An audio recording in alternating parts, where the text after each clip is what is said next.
this meeting would take place at Town Hall at 7:30 p.m. on February 12th, 2025. Natalia, can we have a roll call, please? Jorge Pietro, Yes. Michael Zion, Allison Canfield, Frank Saccomanni, Here. Michael Cohen, Here. Deborah Neves, Corey Biller, Here. Jonathan Baxter, Here. Sergey Sipsov, Here. Srini Vijay, Here. Gaston Helper. Here. We have a quorum. All right. Not too much for housekeeping tonight. I just wanted to say we did have a little bit of a reorg on the working committee for the housing element for the master plan. Instead of Deborah Neves, we're going to have another member of the Environmental Commission represent the Environmental Commission to make sure we didn't exceed our quorum of 5 people. And that's pretty much it. I think we're ready to start with the application. Council, are you ready? Yes, Mr. Chairman.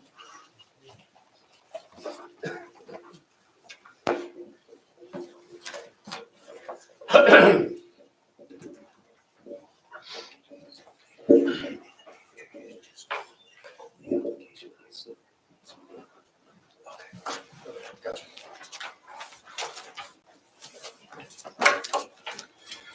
Good evening, members of the board. Michael Levine with Fox Rothschild here this evening on behalf of the applicant, the High Center for Living Judaism.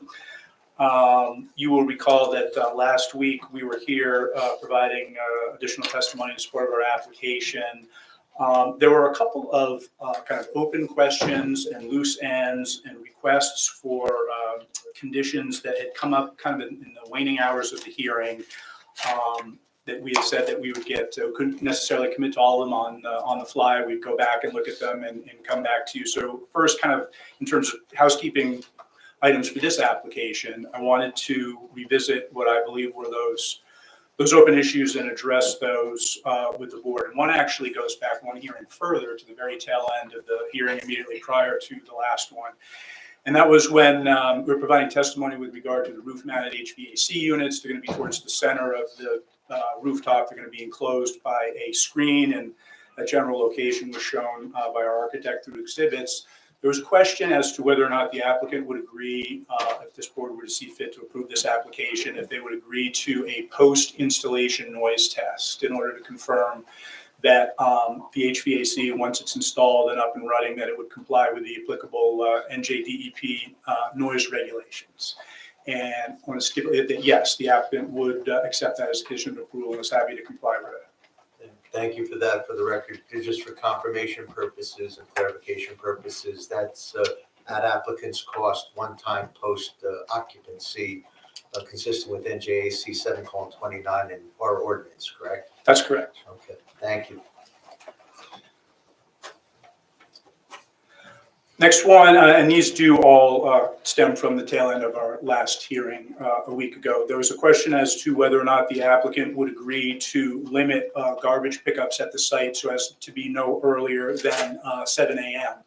I will point out that that's consistent with the NJDEP regs that Mr. Warner just cited to, where they define nighttime as from 10 p.m. to 7 a.m. and there's a more stringent noise requirement with regard to decibel levels that are applicable during that time. And the answer is yes, the applicant would agree as a condition of approval to limit garbage pickups to no earlier than 7 a.m. There was a question, it was really kind of an informational request as to whether the applicant would be using containers for its trash and garbage collection and removal as opposed to dumpsters. The applicants looked at that. I mean, obviously there's a paucity of operational information to kind of draw from. Their expectation, though, is not unlike most non-residential uses, there will be a need for dumpster use from time to time.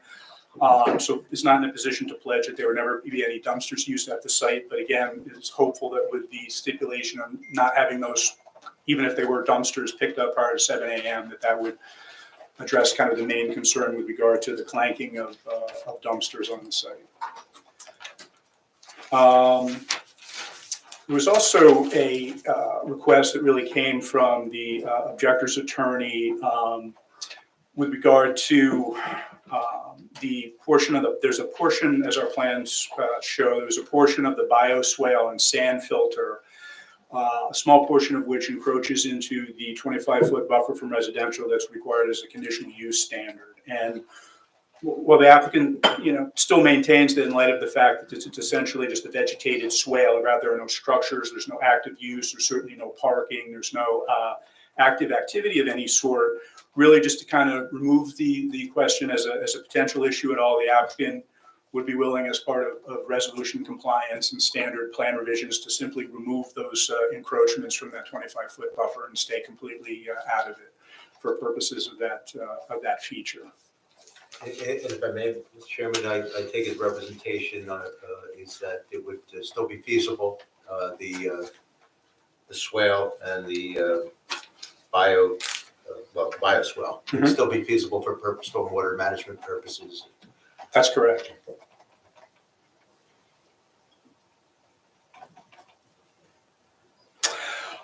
There was also a request again coming from the objector's attorney. As our plans show, there is an existing 6-foot tall wooden fence that runs along the western edge of the property, and there was a request that the applicant agree to keep that fence in place and comply with the applicable maintenance requirements of property maintenance code in town, such that it will continue to be an effective visual screen. And the applicant, yes, is willing to do that as well.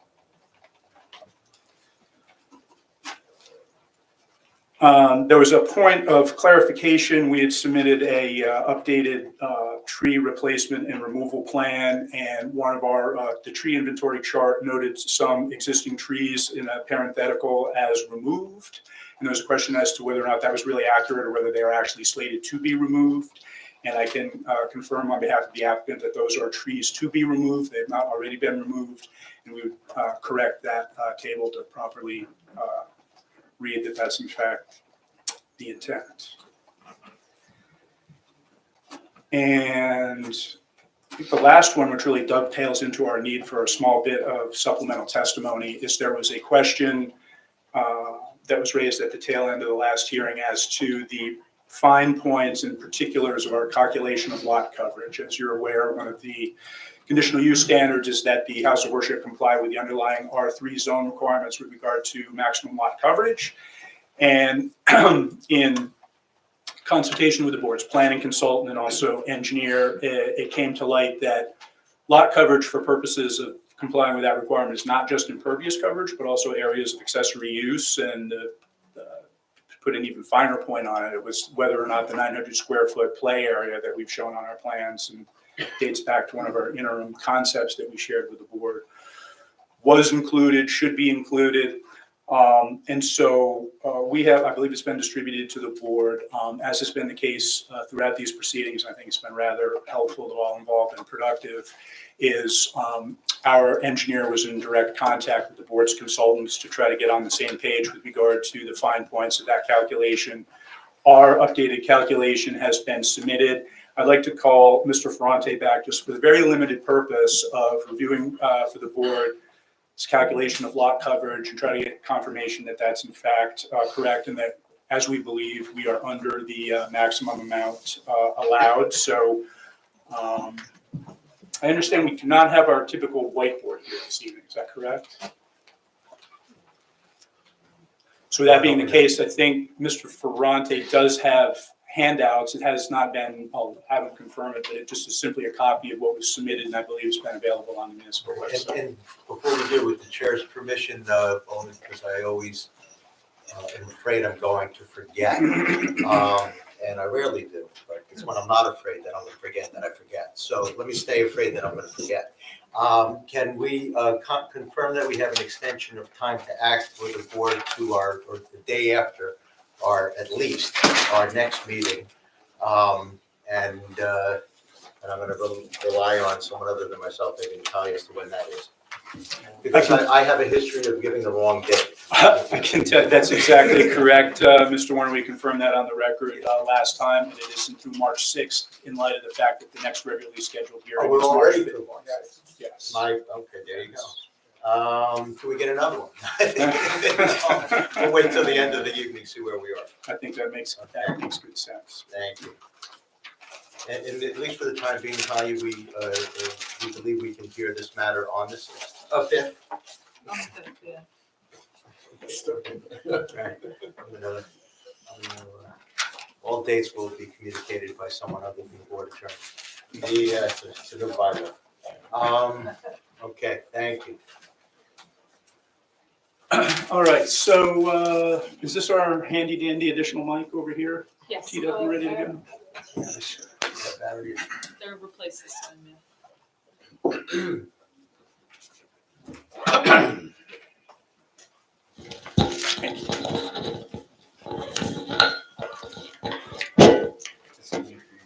Sean, if you could just reintroduce yourself to the board, please.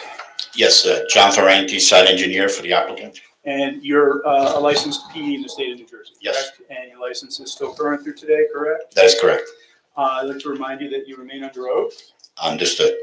Now, I just described a lot coverage calculation that you had performed and submitted for review by the board's planning consultant and engineer. Is that correct? That's correct. And do you have a have. photocopies of that that you can hand out to the board? Yes. And as you're doing that, John, can you confirm that what you're handing out hasn't been altered or rendered in any way from what was posted on the municipality's website? Correct. And when was it posted? That, we distributed 2 days ago to the, All right, well, we'll need to mark it as an exhibit then. Yes. What are we up to, Tanya? Exhibit A8. A8 is the next one, thank you. So A8 is the, what are we calling it, lot coverage calculation? Yes. Can the public see it? Can the And public see it? there was, I you have have a extra board. copies for at least some of the public, I have a board that I and can, objectors council. So the board will help too, but we have an extra copy. Oh, I'm sorry, I didn't. Only one. I have an electronic copy, Oh. so you guys can. We may have some extras here, if someone is available. They're an electronic copy, so if someone in the audience needs mine. I have one extra. Anybody needs it? We'll make sure objectors council has one.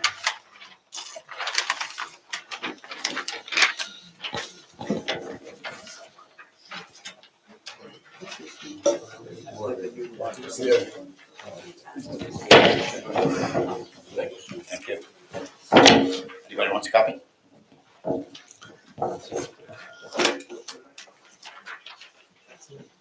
Some behind you.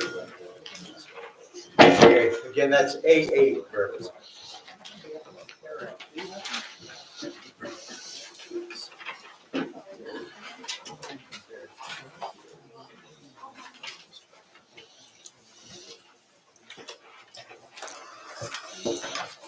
All right, now, John, you've compared these lot coverage calculations, correct? That is correct. So Exhibit A8, does that include a calculation of the footprint of the entire principal building? Correct. There was a question in particular last time as to whether or not the 900 square foot playground area, which may or may not be impervious, but is certainly an accessory use, whether or not that was included. Has that area been included? Yes, it has. Have all of the on-site walkways been included? Correct. What about the driveway, asphalt, circulation areas, all included? And parking lot, yes. Parking lot as well? So this site has some certainly proposed curbing. Has the proposed curbing been included? Yes. What about any existing features, either existing curbing? There's an existing head wall in the southwest corner. Have those existing features that are slated to remain been included? Yes. You're showing on Rev D a stone trench and close to the southeast corner of the building. Has that been included? Yes. Other site features there, we're showing a trash enclosure that we reviewed with the board in the southwest portion of the building. Has that been included? Yes. Some of these features include linear walls. The trash enclosure, I believe, has a wall. Is that correct? Correct. The playground have a low wall. Is that correct? That is correct. Now, we had also testified, and it's been noted in some of the expert reports we've received, that we're proposing some retaining walls. Have those all been included? Yes, Your Rev D shows a water hot box kind of close to the northeast corner of the building. Now, is that a below ground feature? it's an underground hot box, but we've conservatively sized the top slab as impervious and included it. Yes. So that's a slab, is that like an access hatch to the vault underneath? Correct. Normally would have access manholes, yes. As per the board's planner's recommendation, we had added a bike rack, which is kind of close to the southeast corner of the building. The bike rack is located on an impervious kind of pad or slab. Is that correct? That's correct. Has that area been included? Yes.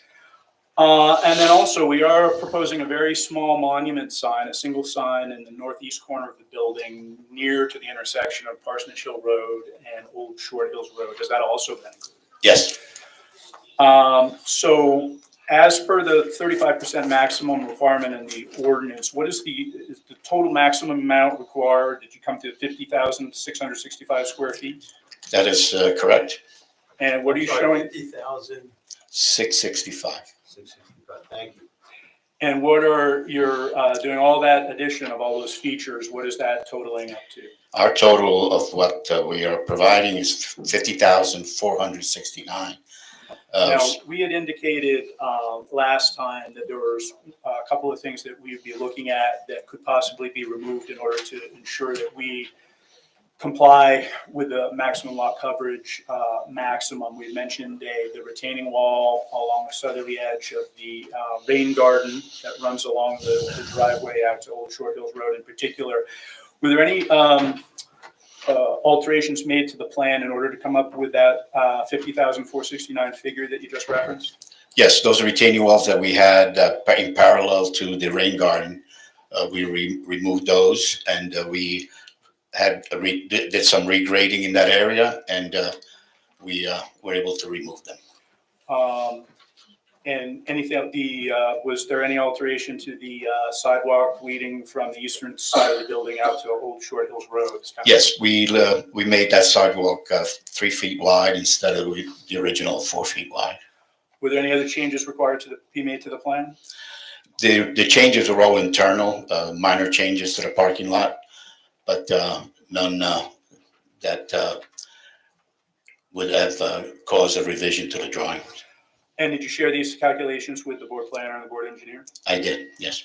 I don't have any further questions for Mr. Fromm.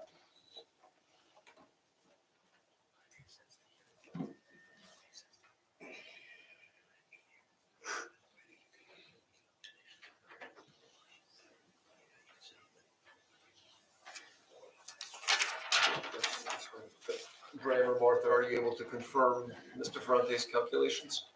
We've reviewed the calculations and confirmed the calculations. Thank you. Just for the record, Graham, you were speaking on behalf of yourself as a planner, My- both you and Martha Well, as that's engineer. my because- review, but I reviewed them as well and concur with it. Okay, didn't want there to be any question as to who's speaking for who on the record. Okay.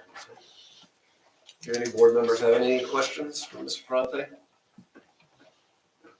I wish. Did you also look into including the sidewalk on the county road?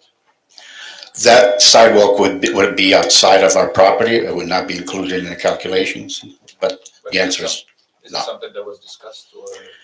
The sidewalk on Parsonage Hill, or? No, we have not included it as of now. The county may require it, but on this application does not have a sidewalk on Parsonage. We are rehabilitating the existing sidewalk on Old Short Hills Road. If I could ask for clarification on that, Mr. Chairman, though, if I understand correctly, what you're saying is even if the county asks for that and it's provided post-approval, it would not constitute impervious coverage or lot coverage under our ordinance because it's off-site. As long as it's off-sited in the right of way, correct, that would be correct. It wouldn't be counted towards our lot coverage. And if I may, maximum. Mr. Chairman, Mr. Petto and/or Ms. Callahan, is that correct? Yes. I have a question about that. Okay. So the- No, because the I chair. have here the property line is outside of the sidewalk. If there is a sidewalk on the corner, will be within the property lines. So that will count towards. Yes. That is a great question. Just for everyone, I'll go to the board. If the board and the public recalls, the curb line encroaches inside our property on the intersection. So if the county would require a sidewalk and follow the curb line and to join the existing, there'll be this area, the sidewalk will be inside our property and that would be counted. And we have an overage of 196 square feet, and we would have to mitigate that encroachment. But at this point, we're whether the county is going to require that sidewalk, we're not aware. If they do, we'll have to address it. Yes. So would that be a condition of approval then, that in the event is required by the county, there would be an offset of any overage so as to confirm compliance? With Well, I mean, I the think zoning? as a practical matter, we'd have to do one of two things. If that were to transpire, we'd either have to make a corresponding adjustment so that we comply, or, you know, certainly we would move heaven and earth to make that happen. Otherwise, you know, I think it would just be a our little only earth. other It would just be a little earth, it wouldn't be any heaven, I think. would be we'd have to receive the necessary relief, which would involve D3 variance relief. No, understood. Okay, thank you for the confirmation or clarification. Thank you, Mr. Chairman, for letting me ask that question without asking your permission. Jonathan, do you have a question? I have a question that's unrelated to lot coverage, so is this the time to ask it? But it's a Well, question from it- Mr. Ferrante. If it's engineering related, perhaps. Yes, yeah, okay. So I have a question related to the buffers and how you interpret the meaning of buffer. So if we go to 6062D1J, which is the conditional use requirements, and J specifically says the minimum buffer to a residential use or zone shall be 25 feet. Now, I'm a layperson when it comes to planning, but what strikes me is the use of the word buffer there, rather than everywhere else in the conditional use, any distance is described as a frontage or a setback, looks like a pure linear measurement. Buffer seems to have more meaning associated with it. And so my questions to you are related to how do you interpret the meaning of a buffer in this context? And in particular, I'd like to refer to 6093, which is the part of our ordinance that actually describes a buffer. Now, it's in a different context, but there's no definition of buffer under the conditional use. So this is more than a question. I understand I'm giving a little testimony here. The background of the question. No, I totally understand. No issue with that at all, Mr. Baxter. It's just that I think you kind of touched on it when you said you're a layperson and not a planner. Mr. Ferrante hasn't been qualified as a planner either. We do have a planning expert who's here who's prepared to testify exactly to that issue, and it would be within his expertise. All right, I'm happy to wait for that. Okay, great. I wasn't sure who. Great. Yeah, and Mr. Chairman, it may behoove us at the appropriate time to hear from our planner as well, but I just throw out that as it might be obvious, but just in case. And we're going to hear from the planner today. I would love that, Okay. as would he, I'm sure. Me too. Any more questions from the board?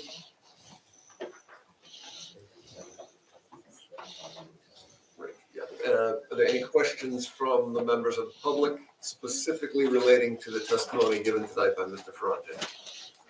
Ms. Dory?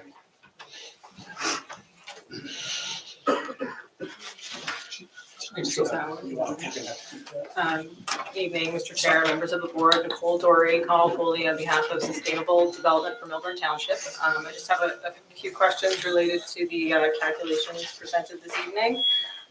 You mentioned that there was an encumbrance for a portion of the roadway that was on the property, is that right? Yes. And- Yes. And was that included in your calculations for lot coverage?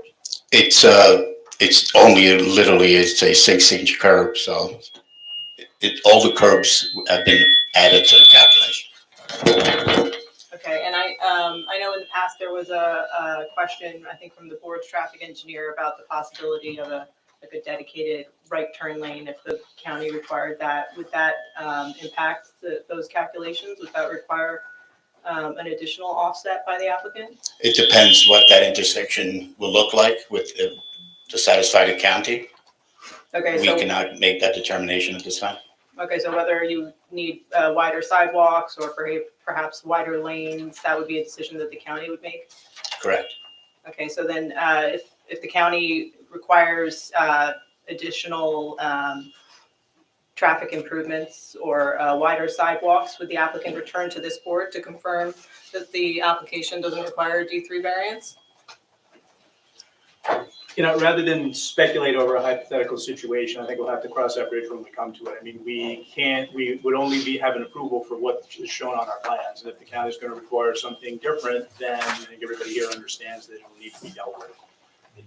If I understand correctly, Mr. Chairman, that any approval, all approvals have conditions, there's compliance, and if and when there is an inability to comply or required change in the plans that would impact, and I'm looking to our board professionals as well to so hopefully I'm correct, in a way in which there would might be additional relief necessary or a material change in the site plan itself, then they would either have to come back or at least demonstrate that things were modified such that they're compliant without having to come back. Would that be essentially the protocol? Graham? Yeah, but essentially, I'm sorry? that would be my assumption, yeah. Okay. That's certainly my understanding, Mr. Mayor. So the law is the law, and they'll have to follow the law. Right, I think Really, in it's a a- nutshell. I think it's a typical condition of board to have the applicant return if the board's jurisdiction is in question as a result of the It would county. not only be an explicit condition, but even if it were, it's an implicit condition because everyone must follow the law at all times, including applicants who receive approval. So, yes. Okay, thank you. That's all. Real quick, Mr. Ferrante, I think if you don't stand directly under the speaker with the microphone, it will probably stop the meeting back. Thank you. Benefit everyone's ears that's listening. My name is Jeffrey Feld, 11 Alexander Lane, Short Hills, New Jersey. I really didn't have a chance to analyze this, but if you could maybe at the next one, just to bring a summary, because at the last meeting, you had the revised summary, and you had a chart on the bottom left. That was Fig 1 from at the last hearing. And you had different columns where you got to your impervious use. And today, you have your lot coverage. You have a little more expansive breakdowns. And I'm just trying to find out what was included or not included to compare, to understand where the modification is coming from. You know, if you could help us that. I mean, the building stays the same, but like walls, on the piece that you gave us today, Exhibit A8 has, I think 4 columns or walls, and I don't know, were they included in that? I'm just trying to find out I think, where the Phil, differences you have a are. question, let's see if he could answer it. I think he kind of explained, if I heard it correctly, what was and wasn't included and where the changes were made. But if you have a specific question, why don't you ask him and see if he can answer? I mean, I'm trying to find out, the only way I could understand one change that came out is that he reduced the width of a sidewalk. What was felt asked him. Did you This is the reduce question. the width of a sidewalk from 4 feet to 3 feet? Correct. All right, and because of that reduction, how many square feet was reduced by? 30. Just 30? No, 300 actually. 100. We have 128 feet to the property line times 1 foot. So 128 square basically, feet. that to get within compliance, is it the sidewalk reduction that allows you to get under the percentage? Correct. So that's, because I'm just trying to understand the before and Ms. after. Feld, the testimony will come later, the questions and answers are now. All right, I'm just trying to Yeah, we understand. understand, but we have to all abide by the rules. Thank you. The rules are that this should have been given to the public before this meeting. Now, exhibits are allowed, Mr. Feld. Exhibits are allowed. Charles Bambara, 37 Keats Road, Short Hills. Wait. Folks, decorum, please. Thank you. Mr. Ferrante, I'm a little confused You testified that you removed retaining walls to remove the, I guess, the area of the top of the retaining wall from your tally. And then you explained that you regraded, but I don't notice a change in the topography elevation lines on your plan versus what you submitted before. Has that not been updated to show the new grading? Correct. The minor change in regrading was not included in the exhibit, and it'll be addressed in the compliance revision to the drawings, because the purpose for this exhibit was to affect the calculation for impervious area, so. Okay. Yeah, and then, what was the purpose of the retaining wall in the first place if it was so easily removed? Is it purely? The purpose of the retaining walls was to reduce the area of disturbance in the in the southern part of the property. And obviously we wanted to reduce the limit of disturbance, and the retaining wall allowed us to do that.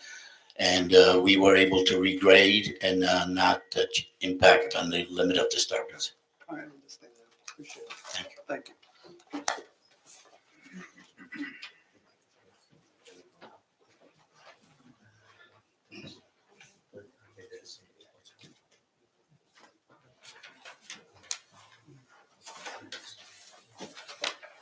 Good evening, Christine Vest, 50 Fairfield Terrace, Short Hills. I had a couple of questions off of the testimony this evening, and I also had sent a document that Mr. Warner, you requested in terms of a question that I had for Mr. Ferranti last week that he couldn't answer because I couldn't provide evidence that was visually appropriate at the time. Okay. Yes, those Did are the pictures you're asking for. Got it. You had some pictures on your phone, I think, is that, if I recall correctly? Okay, and so you provided those. Do we have any objective exhibits yet? I didn't think so. So this is marked as O1. Okay. It's 3 pages, the way it was provided to us, of pictures. There's 2 pictures on one page, 3 on another, 3 on another. Did the applicant get it? Well, I had asked Natalia to Yes or make no? it. I don't know. I don't know You the don't know. answer to that Okay. question. Natalia, did the applicant get it? I gave it to Great. Mr. Levine. Okay, I get it this evening, Mr. Wood. that's why exhibits are exhibits. You want to ask the questions based on these photographs. If that's yes permissible, I would like to do that. Thank Okay. you. So O1 are the photographs. They've been offered just for purposes of, bear with me. Did you take these? Yeah, we have to authenticate that. Who took them, when, where, what are they? Yes, so I crafted this entire document, and some of it is AI generated modeling that I created, and then some of it is just random photos used as, So it has basically visual. commentary, I'm reading. I have commentary on in it. there Yeah, as well. yeah. Okay. So But so obviously you want to make a point with the commentary. That's what people have commentary, right? well, I know I can't say that. That's okay, but the pictures are what you're asking the questions based on, Mhm. and you wanted to have that visual. So I think for purposes of your questioning, because presumably at some point you'll be testifying consistent with the commentary. Correct. When you're under oath at the appropriate time, we gotta keep, make sure we do it right. Yes. Sir. For now, my advice to the board and to everybody for the record is that we just utilize the pictures and allow, I'm sorry. Ignore the commentary, right? No, I forgot your name. It's okay. Christine Vest. Yes. Okay. Allow this member of the public to ask questions utilizing the pictures. Any objection, Mr. Levine? No, just 2 things. Ms. Bessett indicated that, and I do recall that she had raised this issue the last time. She had some photos on her phone. You correctly pointed out that, they're not part of the record, they weren't exhibit. Right. I recall that. I would ask that this line of questioning be limited just to that lighting issue, but also I just had a couple of foundational questions as to O1 just a couple of foundational questions before we proceed with the questions. Well, and that's fair because it's, when people bring these exhibits, we have to make sure that, so with the chair's permission, you can ask those few foundational questions. questions. Great, thank you. So we can get it on the record. So, Ms. Best, are you a electrical engineer? I'm not an electrical engineer, but I led a team of electrical engineers and a team of mechanical engineers when I started up the Nook for Barnes & Noble. When you started up, I'm sorry, for Barnes The and Nook Noble? for Barnes & The Noble, Nook I was one for of two Barnes. people that started up that whole business. But, you And know, I'm sorry, if you try to get Ask use me the questions. mic too, I know it's hard. Yes, I started up, yes, and I had a whole team of industrial designers, engineers, mechanical, and EEs. under you, but you yourself are not a licensed engineer. I am not a licensed engineer. Are you an architect? I'm a designer. I'm a trained formal designer. I'm not an architect. Are you a graphic designer? I actually studied apparel design and then I learned on the job. I was chief merchandising officer over designers that did home furnishing. So I was very involved with architects that were also industrial designers. I'm very familiar. That's it, Mr. Chairman. Okay. Okay, so we have Exhibit 01. You can ask questions based on that one line of questioning. And then also, of course, if you have any questions with respect to the lot coverage testimony that Mr. Ferrante gave this evening as well. I don't have too many questions. Hello, Mr. Ferrante. I hope How are you? this is clearer so than my phone. Good job on the exhibit. Okay, thank you. All right. So when I made the comparison, is it bright like, a commercial parking lot, like a Best Buy store? Obviously, your height is 12 foot, not 18 feet or whatever it is in a commercial parking lot. Versus, I had referenced Christchurch, and I used it as a reference just because it's another religious organization that is in Short Hills, and some of their lighting is I'm on page 1. So the left was sort of what I was referencing. Would this look like a very brightly lit area with the 12 feet light poles that are LED at 3,000 Kelvin that you have, or would it look more like the lights that you see right here? The Ballard lights are about 36 inches high. Is this, when you say right here, is that the second? I'm sorry, photo? the Bear second with me, photo, bear yep. with me. You only do one in front. The Mhm. second photo to the right of the first photo that you Yes, described. I'll be more clear next On time. page 1. Yep, we're on page 1. Yeah, if I may, the photograph on the left is more of an industrial parking lot with light poles, as we have recommending. The photograph on the right-hand side shows more of all the lights being bollard, but you can see also there are additional lights that provide upward lights towards the trees. We do not have those type of lights. We do have bollards in one area, but we do have poles as well as building mounted fixtures, which are all pointed down and it's obviously meeting the requirements of the township as far as encroachment, as far as light pollution on the adjacent properties. Okay. You can see from these photographs, just looking at the photograph, obviously, there is a considerable amount of bleed of lights to outside the property line, which our exhibit does not show that. What I wanted to ask you, are the downward lights, I didn't see them indicated, and I might have just missed it because there's a lot of detail in your drawings. Are they under the eaves on the third floor, or are they, where are they mounted? They're mounted close to the heave, not under the heave, but close to the top of the building, yes. So they're downlights. Okay, thank you. Do you think you could accomplish the same wattage with a mixture of elegant landscape lighting and bollard lighting versus putting up in more industrial fixtures that the neighbors would see? Good question. The fixtures that we're proposing, we don't consider those industrial fixtures. They're more parking lot fixtures for these type of, let's say, areas, residential areas. So that's not your typical parking lot, Home Depot type lights for sure. That's why we did not specify those lights. But in essence, to achieve a safe parking lot, safe sidewalks with sufficient lights, and cover them with the distances that we have involved, it'll be very difficult to cover the parking lot with just bollards, and they'll be just not possible.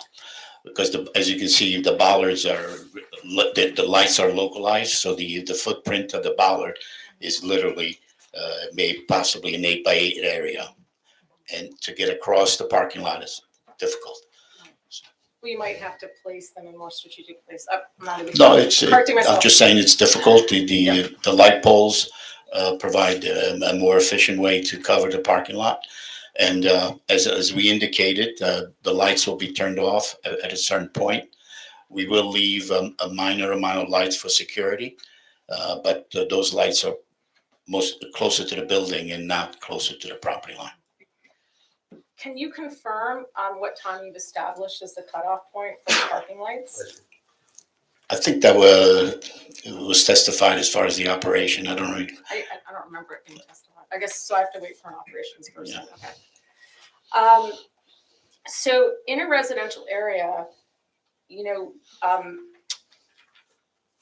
these lights are traditionally not used. So how do you explain the safety issue for residents that don't light up their home in that way, that are nearby? We're all homeowners that we make our own choices. It's the only way I can answer that. So is it a liability issue that? I cannot comment on that. Would you consider on page 2, I just gave examples of, from a designer's perspective, not from your perspective, but just different types of lighting from an aesthetic purpose that would be conducive to a residential area. Do you think that it's the last image on the right where there's landscaping, in between the parking places, there's landscaping islands. Would you consider doing some type of landscaping island to soften the harshness of that parking lot between the lights and the lack of greenery for the neighbors? Would you guys consider that? That's all I'm asking. Well, On behalf of the applicant is standing by the landscaping plan that it's submitted and its stipulations with regard to the lighting, that it will be shielded, downward directed, bright, dark sky compliant, and will not encroach onto residential properties. Beyond that, the application stands. Thank you. In terms of darks, can you define for me, because I'm not educated on this issue, what dark sky compliant means under either federal or state standards? I'm not familiar with that as well as you are. Well, dark sky. Excuse me, I think this goes beyond Okay. the impact of the lighting and the exhibit that Ms. Best had asked to bring before us, and harkens back to the testimony that's already been provided. And agreed, and a condition that was agreed to. Well, I don't, does everybody understand what that means on the board? Yeah, but to the extent you can succinctly explain what dark sky compliant means to those of us who are not experts in that area, it may be beneficial to the board and members of the public. Yes, dark sky compliant. The first thing I want to clarify, it's not a standard. It's a voluntary standard created by the industry, as far as I'm aware. So there are no regulatory standard for dark sky compliant. It's voluntary, and the lighting industries has adopted, and primarily many of their fixtures comply.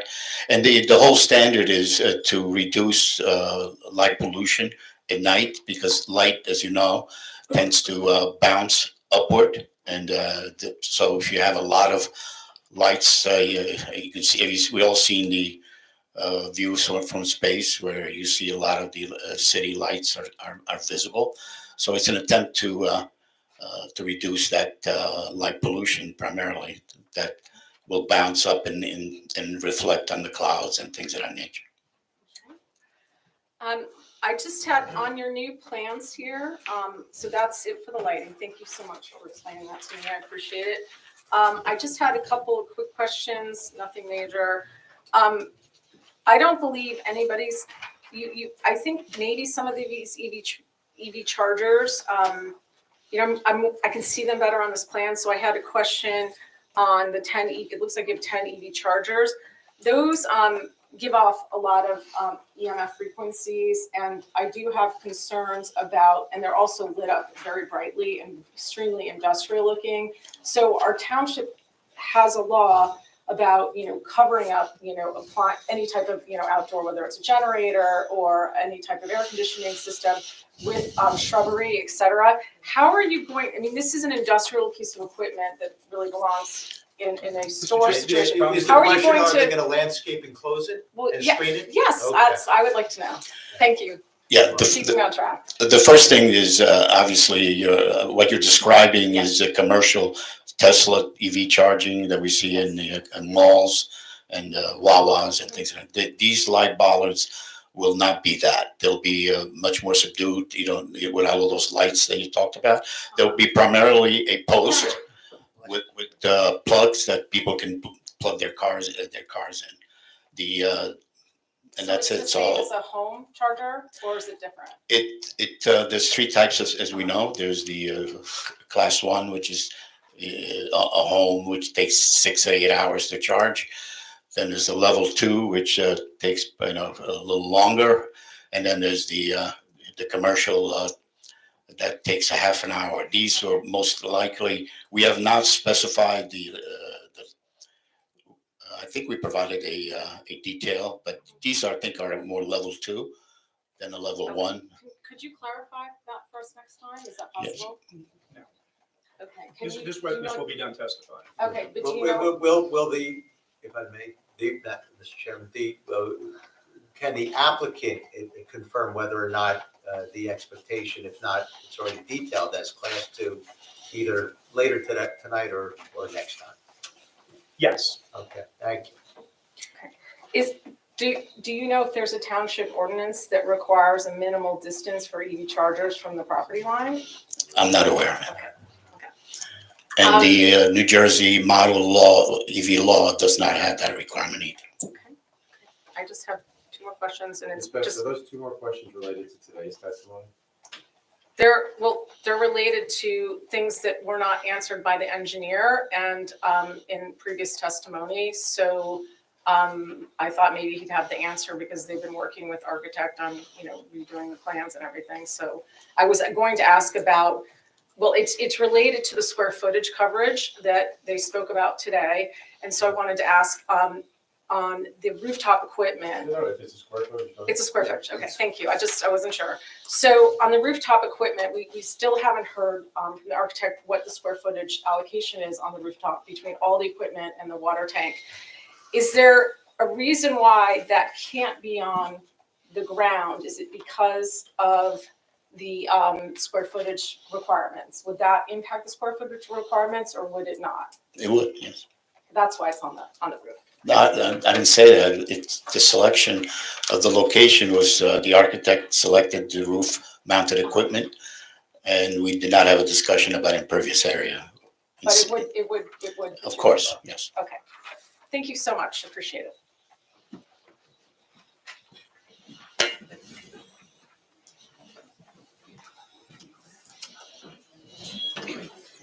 Jean Pasternak, 342 Hobart Avenue. My question is a follow-up to what the person before me, Christine, asked. Can you describe in your professional opinion, if you were trying to compare what the property's lighting prior to demolition, when it was a single-family home, what it is now, and then what it will be, for the people, the neighbors on the western part of the property, what's going to be the impact on those neighbors with this new lighting? Well, the impact, as we know, light poles, lighting is visible. It's a matter of the foot candles at the property line. At the property line, we meet the requirements for the township. Whether the neighbors can see the lights, of course they'll see the lights once they're on. Through the trees, through the vegetation, through the foliage and everything else. But the standard that we are held to is the foot candles at the property line, and we meet that. And how would that change based on the conversation earlier about the buffer and the definition of the buffer that's in our ordinances? Well, the buffer, obviously, it's currently is landscaped and will continue to be landscaped. There are existing trees that are remaining, are not being touched, and we're adding a lot more trees, as I indicated on my landscaping plan that I showed the last time. Adding those trees where? on the western side, all over, really on all four sides, north, south, east, west, and all the entire perimeter of this property is well landscaped. And in your, Currently, as well as when we're done with it. in your professional opinion, the addition of those trees, would that make any material change to the visibility of the lights? To Of those course, neighborhoods? it would help. In what way? Can you describe? Well, it? if they're deciduous trees during the spring, summer, and fall, they will help block the lights. If they're evergreens year round, so we would have to look at specifically what type of trees are there versus what we're proposing. We would. Can the choice of those trees have the maximum impact of blocking the lighting? Can I we're gonna let you continue, but again, Okay. the questions tonight have to be about the testimony tonight, so. Well, do we I wrap? think they are so far. No, his testimony was about lot coverage. Right, but there were questions about the buffer and there were questions about what I Now we're just talking about the covered. trees. The buffer doesn't have. Okay, well, do you want me to not ask them or take them back? What is it that Finish you up. I want? just wanna Continue, yeah, please. Okay, We have thank a you. financial obligation to. I understand. expeditious I just review. don't know what you want me to do. What would you like me to do at this point? Finish this question. Okay, thank you. Just continue the All right, questions. thank you. So I'm now lost, but I think I what I asked think I is understood the the question. choice of the trees would make a difference. We again, no, we don't have a particular preference. We try to provide a mixture of trees that provided a very comprehensive landscaping plan. Whether you prefer a deciduous tree versus an evergreen, I don't think the applicant or my client would object to that. But the landscaping plan has been submitted. It's been reviewed by the professionals, the consultant, the So based on the forester. existing plan, in your professional opinion, there's enough coverage? Absolutely. Okay, thank you.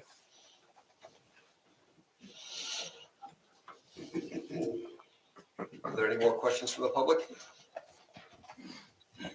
Before we let Mr. Ferrante go, I just wanted to maybe ask Mr. Levine, there's an exhibit A that we were provided. That is I don't know if it's landscaping, but it does have a reference to trees on it. Do you want to speak to that for the record? No, that was just, I really touched on that in my introductory kind of cleanup remarks, if you will. That essentially just kind of implements what I had indicated the applicant was going to do. It was by way of the compliance plans is to correct that parenthetical from removed to be removed, and that's really all that. Was it all that corrected or is. was it confirmed? It was corrected. Just so nobody went out to the site and checked that these trees have not been removed? No, they have not been removed. They have Yes, not. that's correct. Okay, thank you. Can I ask a question? Is there an additional exhibit that was presented by the applicant?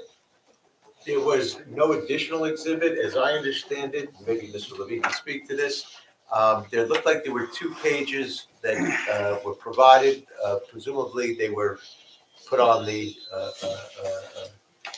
website, okay? And they're part of the record, however, we marked one as A8, was it? And if there was a second page and it was submitted less than 10 days ago, is that correct? That's Mr. correct. Ray?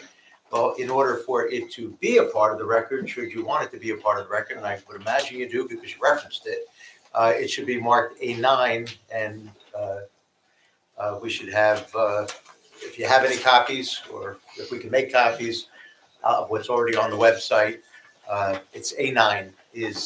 And is that the existing conditions and demolition plan that was provided last revised January 23rd, 2025, if my That's correct. expired prescription is good enough to. That's correct. I can just tell you, all that's changed is No, changing but those. is that the right document? Correct. Exhibit A9. Yes, that would Okay, be. so Exhibit that's A9 correct. will be what was just referenced for the record since it was submitted less than 10 days ago. And you already made your representation about the correction on the remove. That's right. What And that means It was submitted So- simultaneously with. with the other one, right? No, Yes. it's a good point that Ms. Dory, for housekeeping, if nothing else, we didn't mark it, and it was less than 10 days ago, and you did reference it. So thank you, Ms. Dory, for picking that up. And do you have any extra copies by any chance on you, as you did with the other one? These are all extra? Yes. And maybe they could just, one could go to Ms. Story, and if there's more than one, I believe the board received this. I have extra copies. So there was no other changes to the landscaping plan, because there was also a comment that the part of the stormwater feature was removed from the buffer area. That wasn't being done. Just for clarification, Mr. That was, Levine. that was a stipulation that the applicant made as a condition that it would be removed. There's been no submission tonight or prior to tonight's meeting showing that removal. Okay, and no other changes to the landscaping design, right? Correct. Okay, thank you all for that clarification. Oops, we have maybe one more question from the public. I have a quick question. Please come up. I'm just curious. My name is Linda Perry, 37 Blaine in Milburn. And I'm just curious, can anyone just take pictures with their cell phones of something and have that accepted as testimony? What is the veracity of that? Sure, if somebody, well, that's why there were questions of the member of the public, and to establish the authentication that Mr. Levine did. And it was utilized for purposes of asking questions. So the short answer is people can submit documentary evidence and exhibits as questioning if it meets with the legal requirements, and ultimately it can be potentially admitted into evidence, just like testimony under oath can be admitted into evidence by applicants or objectors or people in support or opposed as members of the public. And also AI generated Well, AI the weight of the stuff is evidence also will, I'm sorry for interrupting you, I kind of anticipated what you were saying. If it's admitted, and the weight of the evidence is for the board to appropriately determine to give it, if any, based on whether it's relevant, material, credible, etc. Uh-huh. And are there copies of the documents available for the public to look at? I believe, did we get copies of these photographs that were handed? Do we have any more? I thought we handed some out. But, yeah, they are. They're on the website, did you say, Natalia? Not yet, that's why I wanted to show you them before I knew if they could be public record. Oh, okay, well, they were marked and utilized for questioning purposes, so yes, they can. They'll be uploaded first thing tomorrow morning. They'll be uploaded and they're part of the record. Thank you. And you got a copy. I have another question. What's the height of these proposed lights? Is that like a standard height, like 10 Well, we're feet, getting 12 back feet? to more. Just a quick question. No, there's Yeah. no questions of the board. I mean, Right. I wanted to help, Oh. bear with me. I wanted to help you with because they were legal questions. So Right. We try to do the best we can to So help. this is, But if you have questions of a witness, that's something different. We can't testify. right, I just have a question. Is it typical, I can't. let me just ask the question. Yeah, I Okay, can't be part of the that's not evidence. really, I'm not asking to be. Yeah. I'm gonna assume that the height of a light is between 8 and 12 feet. What you But can my do is question when, is- yeah, what you can do is either now, with the chair's permission, How tall is Wait, ma'am, You can't speak. you can ask a witness, if there's no objection, a question about their testimony. But the case is put on by the applicant's fact and expert witnesses, and then members of the public can testify. And if members of the public or objectors have witnesses, they can present evidence. The board can't present evidence. The board attorney can't present evidence. Okay. So We should clarify the questions have to relate to the testimony. they have to relate to the testimony that was provided. He testified regarding lot coverage. There was some lighting testimony, questioning and answering that got in. And I'll leave it to, if you have questions, if the chair will entertain it. And if Mr. Levine objects, he objects. If he doesn't, we'll deal with it. I would just ask that this be very limited. Yeah. This was detailed testimony provided a number of hearings ago that we should not be reiterating and retracing. Right. And that's reasonable. Right. We can't go back over and over and over again. That's not fair. I So if understand. you have a couple of questions, I think I this have- is your opportunity for Mr. Ferrante. Okay, is it, Can you just give me an estimate of how tall the lights are? The lights that we're proposing, we stipulated that will not be More than 12 feet in height. Thank you. So my question to you is, There's no question to me, I can't answer. do my people, questions about lights. do you have an ordinance in the town? Do you have an ordinance in the town that people can't have trees over a certain height in their front? Because it makes no sense that these questions on the trees are being asked, because nobody's gonna go out and plant 12-foot high Okay, ma'am, At trees. this point, you're testifying, and my advice to the board chair is, with all due respect, you're gonna have to stop. Okay. Because it's violating the protocol of these quasi-judicial hearings. You do have a chance at the But you could absolutely ask more questions that are relevant of the right witnesses, and you could certainly make your comments and testify at the end, after the applicants finish their witnesses. Thank you. Mr. Levine, are you ready for your next witness? I sure am, yes, thank you.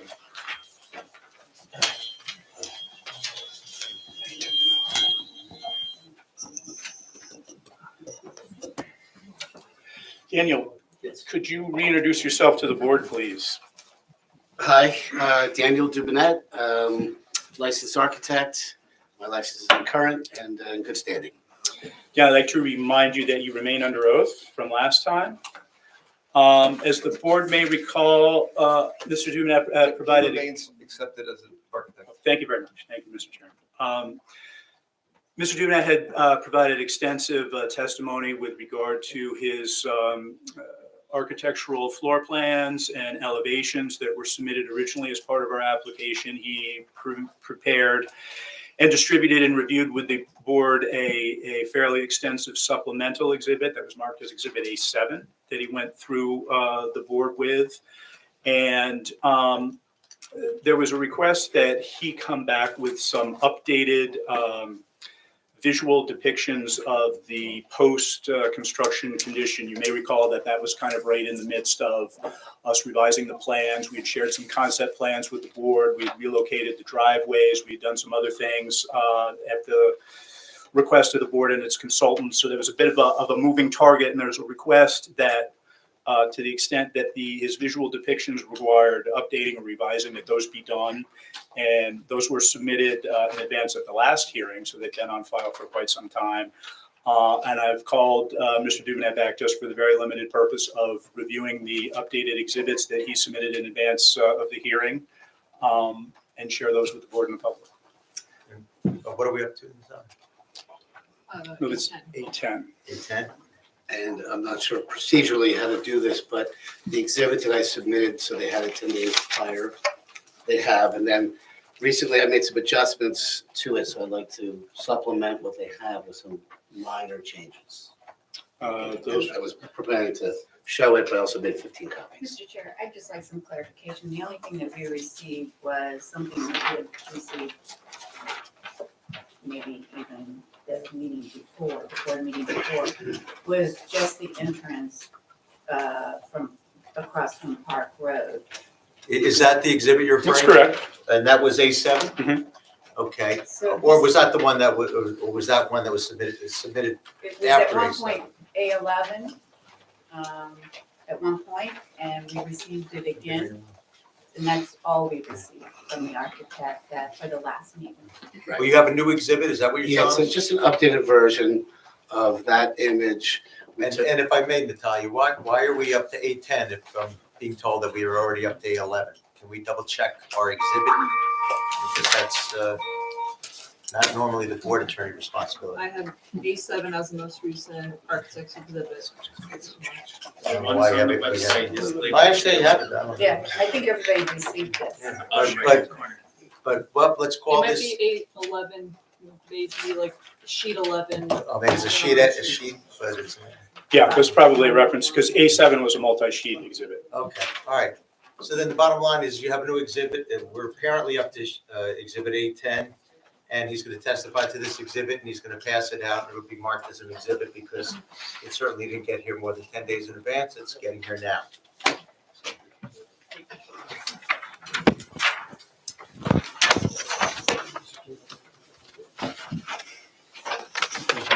Oh, thank you. We did come.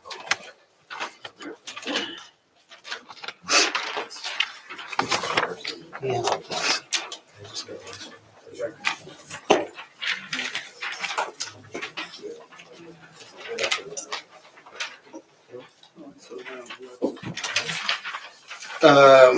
gonna, All the board members? Yes. We might have some extras for the, more extras for the public.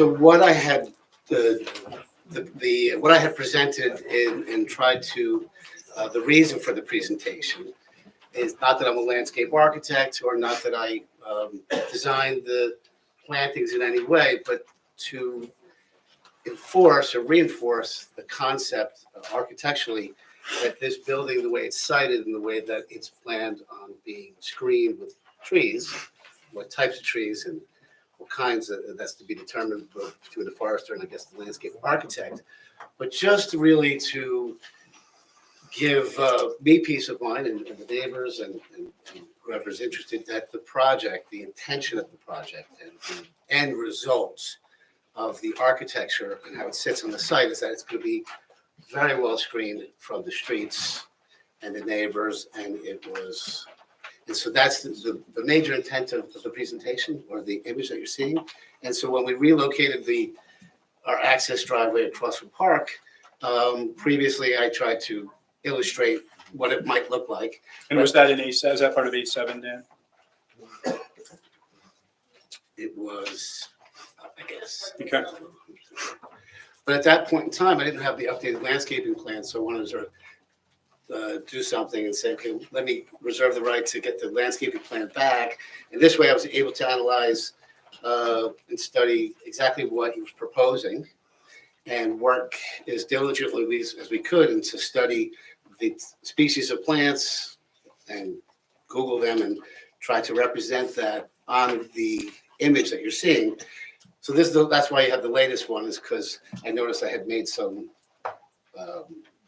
incorrections in the type of trees that he was planting, mainly along the walkway. I thought he had evergreens, but they're actually birch.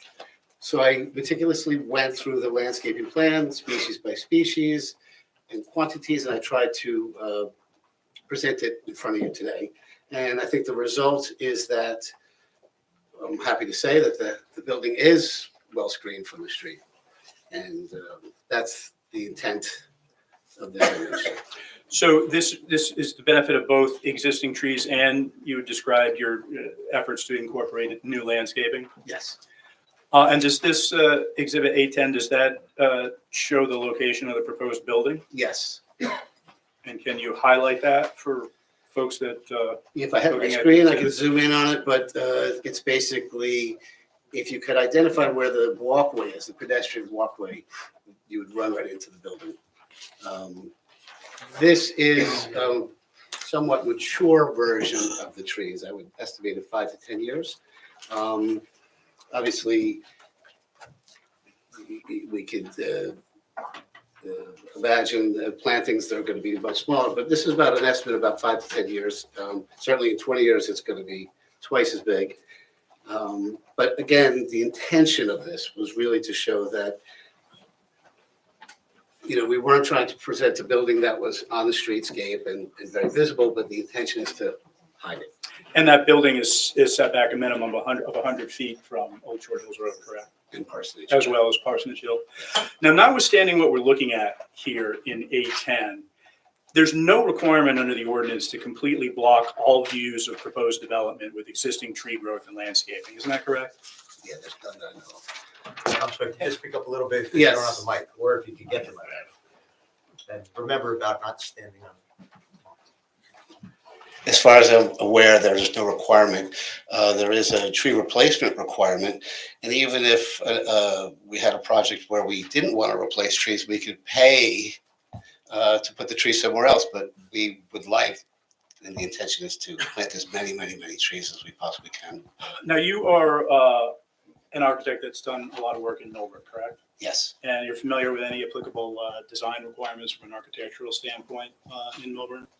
I believe so. So there've been a lot of questions and concerns raised regarding the style of this building, the color of this building, the particular building materials that the applicant intends to use for this building. Are there any required design standards that govern these things with style elements, colors, building materials that are applicable to a house of worship? No, Are there any that are particularly applicable to this property? no,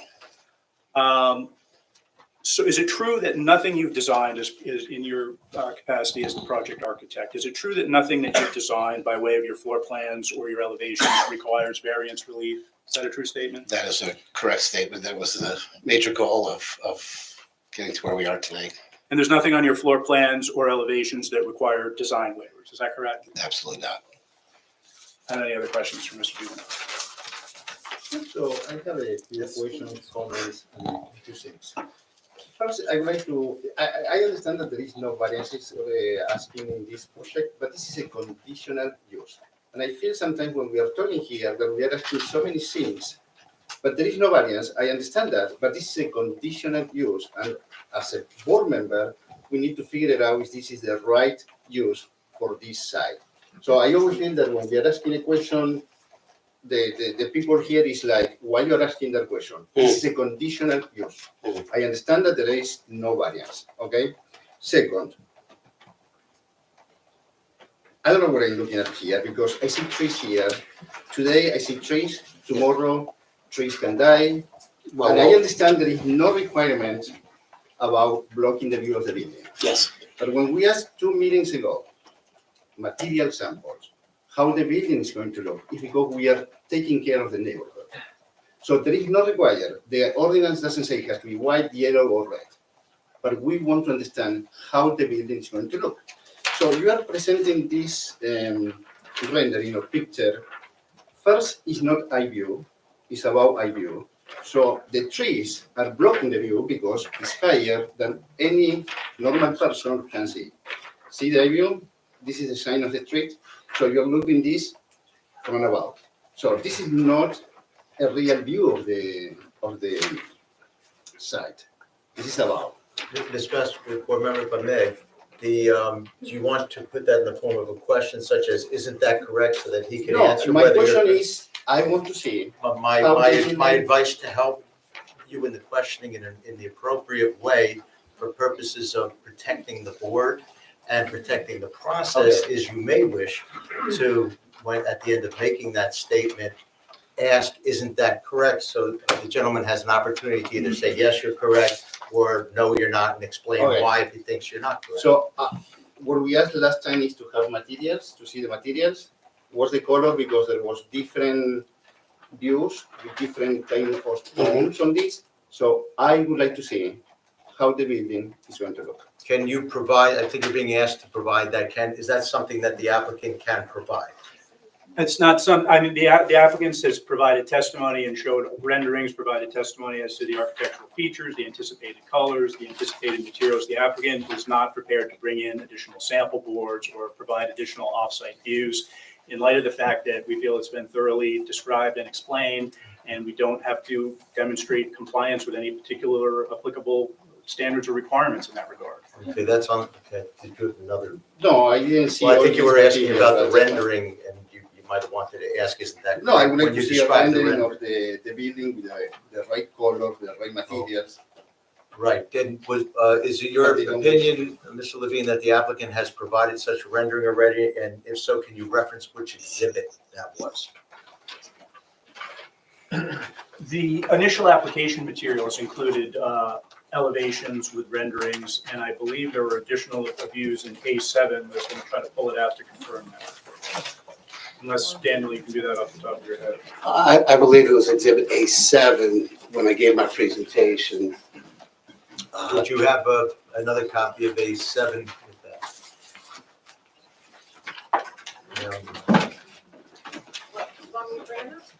We'll get them from the applicant, thank you. Mr. Chair. I want to make sure the board does this the proper legal way, so that whatever the decision of the board is that it's done properly and upheld as opposed to reversed. So that's my job, so thank you. So it is in fact in A7 on a number of the sheets. Okay, oh, A7, A7. a multiple page, okay. For here, does that Do all the satisfy board you? members have that available?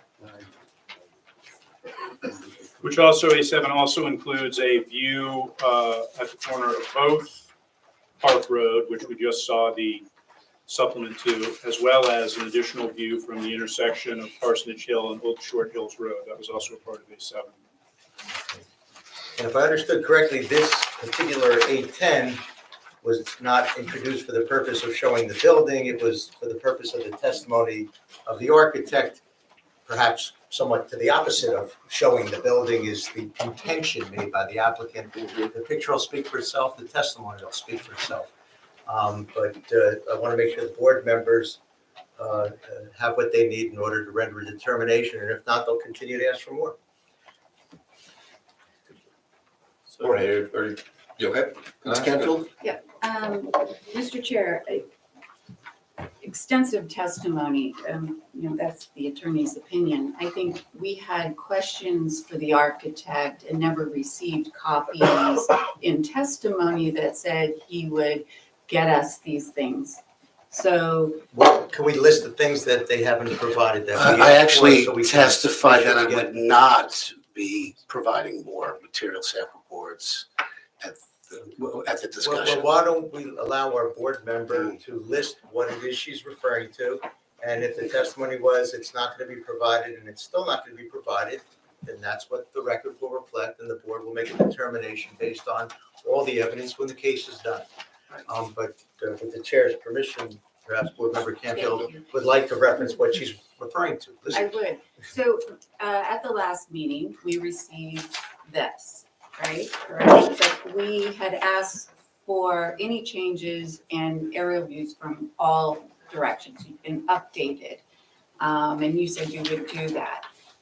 But we didn't receive it. So all we've received are these two copies of the exact same thing, except your new rendering has fewer Board member trees. Canfield, maybe we could just Yes. reference it by exhibit so that I think this was A7 or what was the last one they just gave us? Because I have two that look alike. The prior one was submitted more than 10 days prior, so it wasn't gone through. wasn't marked. Okay. Okay, and I think he testified that he made some changes based on updated landscaping. This is what was marked as 810 today. Yes. But I believe board member Canfield is asking for something beyond what was already provided. Yeah. And if you understand the question, is the applicant going to provide it or not, I guess is the question. I think the direct answer to the question is we don't intend to provide additional visual renderings or material boards. We intend to stand on what we've shared with the board thus far. We will not be submitting additional A1 visual through impact. A10 and whatever other documents were not marked as exhibits because they were submitted as part of the plans, et cetera. Correct. Mr. Chair, I think they provided this packet over here that provides different views of the building, but there's still kind of, I think, any questions on the colors.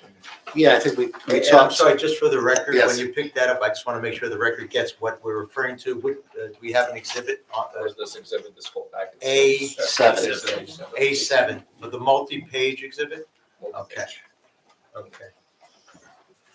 Yes, we talked about material selections, what we didn't want to commit to or have reserve the right to pick our color. I think it was asked for a Pantone color. I don't think we're ready. We're not at that stage of development and design. But I did talk about the color, the visual coloration that we were proposing, which is the earth tone colors, was going to have a limestone base, stucco materials, limestone trim work and cornices, and black windows, and so we're not just at that level of development to commit to this is the stone I'm going to use, this is the texture of the stucco. So we reserve the right for that, but it won't materially change what the project is. So we have some work to do on our end. Have you selected the color of the facade at least? It wasn't. Well, it's earth tones colors, right? So The different colors, if you look at the renderings, they're kind of. yes, the color printer is finicky. It's not. It's a takeaway from the last meeting. Right, so the takeaway is that we're just not at that level of development to be able to commit to this is the stone we're using or the color. Have you done any renderings from the second floor view? No, because at some point we were asked to show the trees at plantings, show the trees from second floors, and it just got overwhelming that to do such a work, and I'm an architect, and again, the intention of presenting the images to begin with is to really hit home that this is not a project that's front and center on the street, that's gonna be well hidden and screened, and it's my client's intention, and it's going to be for the neighbors and the community. That's the type of structure or development that we're going to see. It's not, the reason we put the parking lot in the back and pull the building forward is to hide everything. So to provide additional views would be complicated, and we provided from major points. So coming down Old Short Hills Road at the intersection of Parsonage Hill, what that looks like, and the testimony is that it's going to look very similar to where it is now, which is very well screened. Yes. Right, I think what we're trying to get at though is like, we're putting this in a neighborhood. I know we're screening it from the street, but we have to worry about the neighbors. What are they gonna see? I'm sure they're here tonight and asking, what am I gonna see with this? So we really I would like to see what it looks like from the side of the fence, from both the south, the west. That to me. With the trees or without the trees? Because as an architect, I provided my renderings without the trees. All views. So with the trees, I know there's some evergreen trees down towards the southwest portion of the site. They're going to be deciduous trees up front. So during the fall, winter, late fall, winter, you're going to see the building, you're going to see the lights. Just something though that would give us an indication of what it's going to look like. Maybe not necessarily the Then you might, story. I apologize, but you might say what time of year. The deciduous trees lose their leaves. So it's endless. It's endless on the type of situations that I could try to portray to the public and to the board. Mr. Chair, if I may, would it make sense to maybe make a rendering of what the trees would look like, let's say year 1? Yes. Year 3, Yes. year Yes. 5? I don't think that's fair. I think it is fair because. It's not fair. Mr. Levine, if I may, Mr. Chairman, obviously, at least some board members are interested in what might be termed a 360-degree view for season. The applicant will present the case the way the applicant presents the case. Objectors, members of the public will present their case the way they present their case. The board will hear the case. The board will decide based on the law and the evidence. But the request is being made. What is the applicant's position vis-a-vis the request being made by, from what I can tell, multiple board members as to what I would term a 360-degree four-season view, which is, at least in my experience, and every application is different, the relief's different, et cetera, but it's not very uncommon for such a request to be made of an applicant. And specifically, I think we had asked, and I think this is very important, what it's going to look like the day the project is done.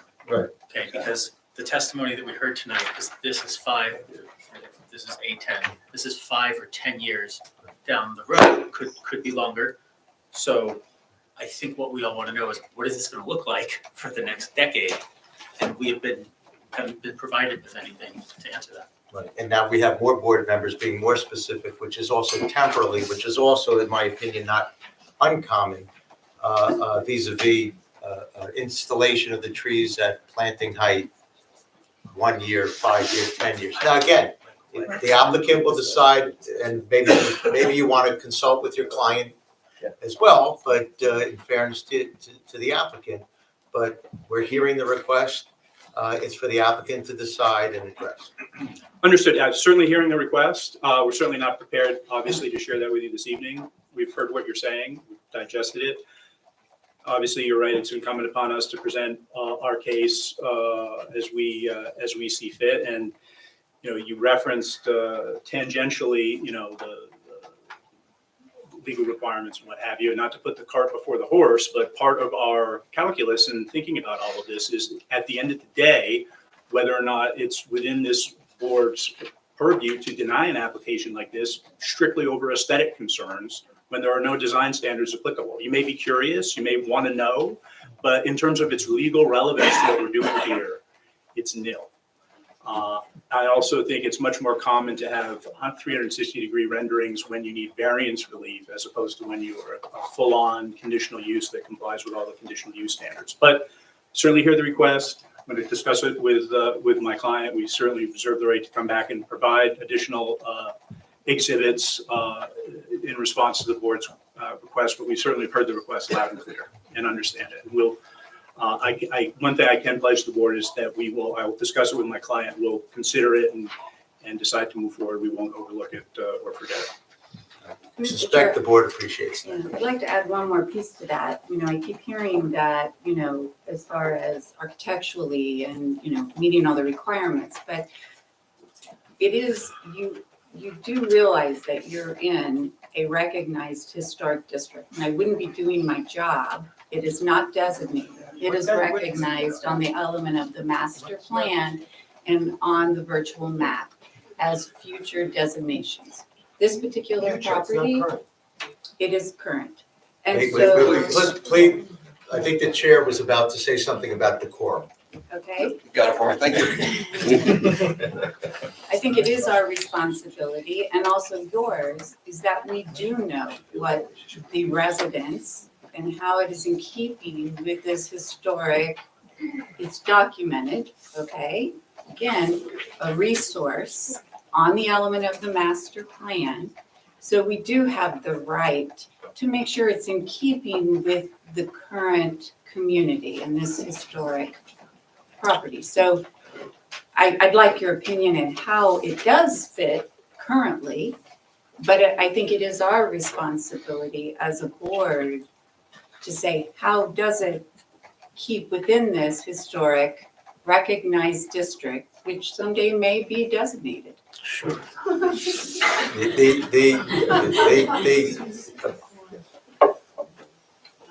Thank you. Do you wish to respond?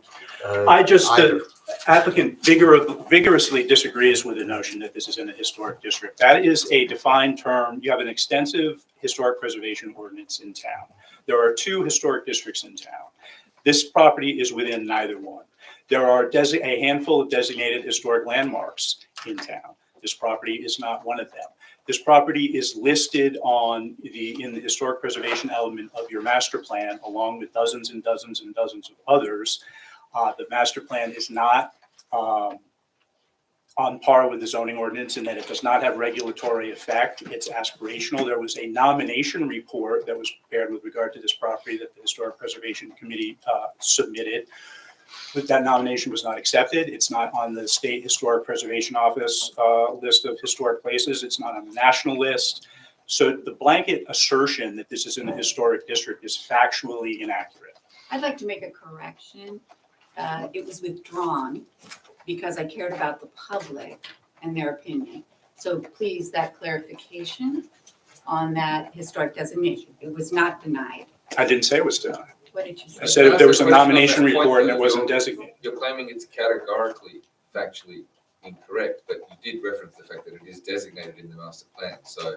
Yeah, That doesn't make it a historic Does that make district. Yeah. 100% incorrect. There's some representation. There's a legal issue that Mr. Levine is raising. Ms. Dory, Mr. Levine are both welcome to submit their positions legally in writing, should they so desire, with respect to the facts as they understand them, including the inclusion in the historic preservation element of this particular district and the legal impact, if any, that has on the board's determination of this particular application, which, at least as I understand it, still for the time being, is a conforming conditional use approval and a conforming site plan application.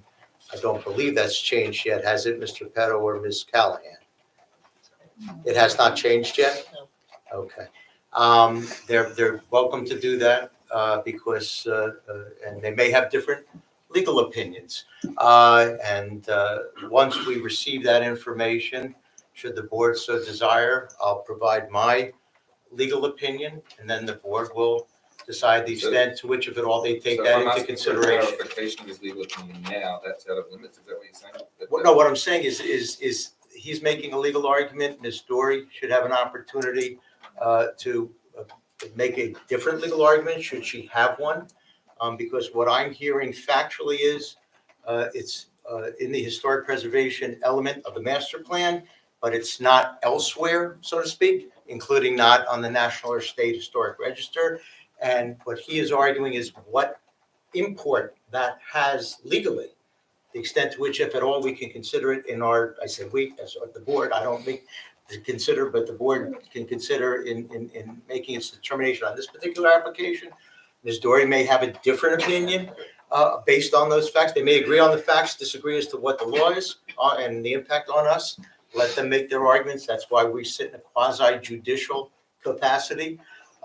It's my job to advise based on the arguments they make and the facts as we understand them. And then ultimately, the board will hear all of the positions, including my advice, and incorporate those facts and that evidence to the extent the board determines it's relevant to this application. And the thing in particular that I was pointing out is that Ms. Canfield used the specific term historic district, which has legal significance. And there are established historic districts in town under your historic preservation ordinance. This property is not within them. There are certain legal protections and procedural and substantive requirements that apply in a historic district. So characterizing that it as in a historic district has lots of legal significance, and that's simply not the case. And the fact that it's listed in the historic preservation element of the master plan doesn't make it part of the historic district. Okay, but if we characterize it as historic without adding the district, that's not the objection, right? So the fact that it is characterized as historic in the master plan, you're not disagreeing with that, you're just disagreeing that it technically may not be part of a historic district. I can't, it's a fact that it's listed on the historic preservation inventory. I express no opinion as to whether or not, make a value judgment as to how historic or whether it's historic. It's just simply a fact. But what we need to do as a board is hear the arguments, and hopefully there's an agreement as to what the facts are. If not, the board will make a determination as to what the actual facts are. But that isn't where the inquiry ends. Then there's the legal import of those facts and the impact it has, if at all, on the decision-making process, given that the application, at least thus far, has no variances, has no design waivers, et cetera, as presented. We're not done yet. We haven't heard the whole application yet either. But part and parcel of it should be a submission of the factual and legal positions, and objectors' counsel is welcome to do the same. That happens in court, as probably everybody knows as well. They call it motion practice or trials. This is somewhat like that. So we'll await, I think, is the answer. So, Mr. Chair, my question was that I think it is important that we know color, what materials they're using, all of those things, because of that very reason. And I'd like to correct, no, it is not a designated district, but there is documentation. It was the Short Hills Park Association. And within that, there is clear lines as to what that was, the Short Hills Park Association. Within that block is part of that. So I disagree. It's not, I agree and disagree. There's a difference between designated in the hopper, which we call the master plan to be designated. So there's the clarification.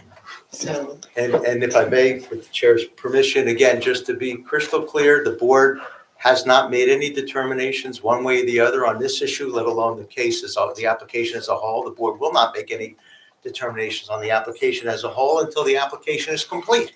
And that includes all evidence presented by the applicant and members of the public, objectors, et cetera. But this is an issue that's been brought, and I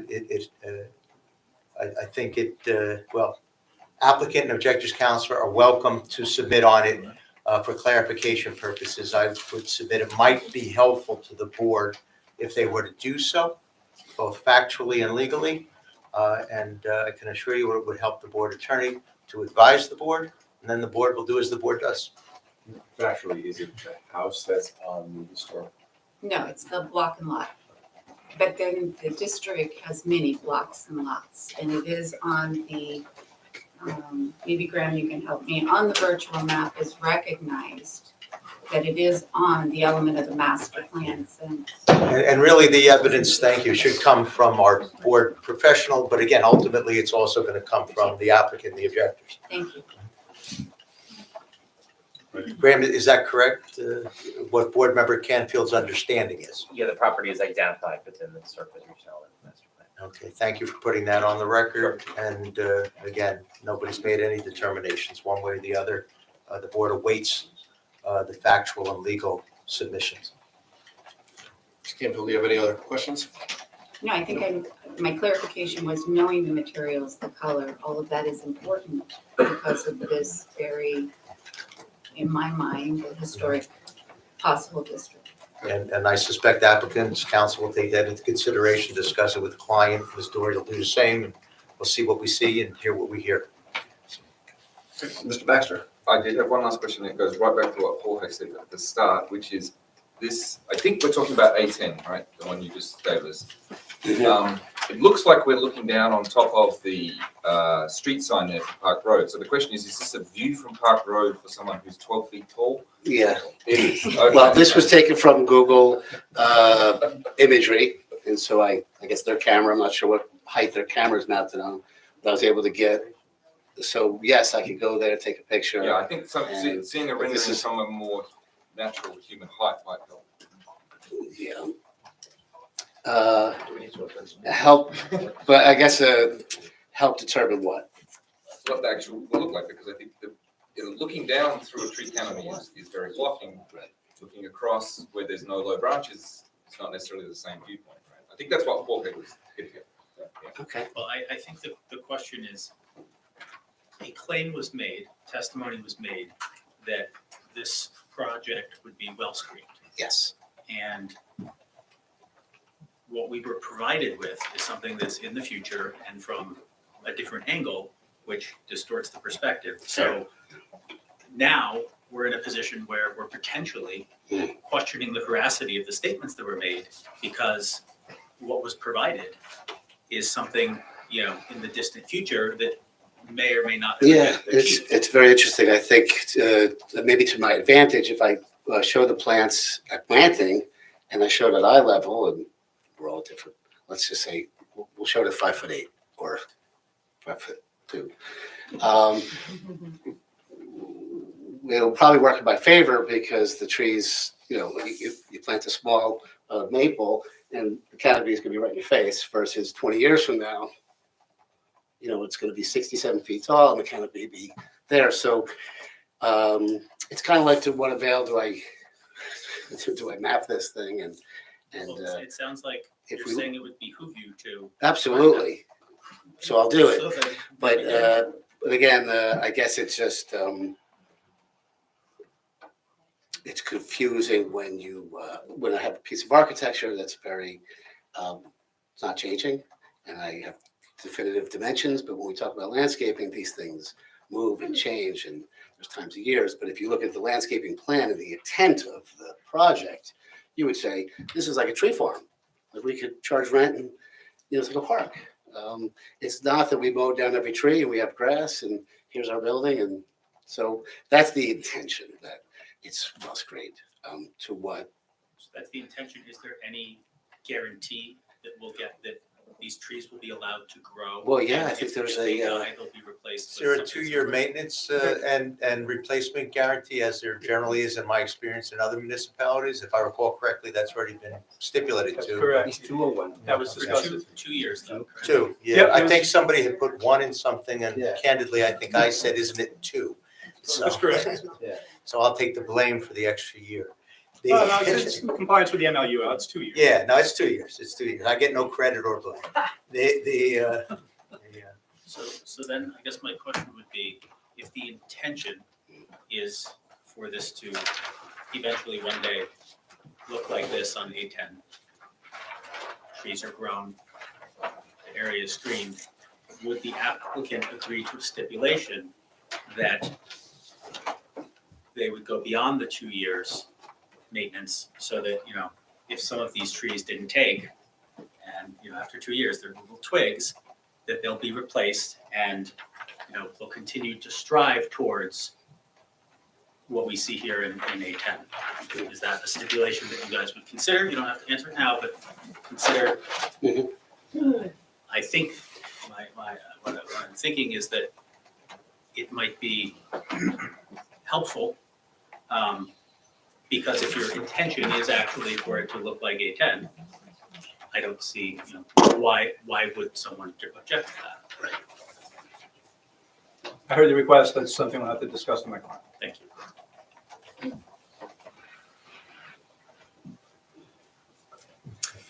Are there any questions from the public?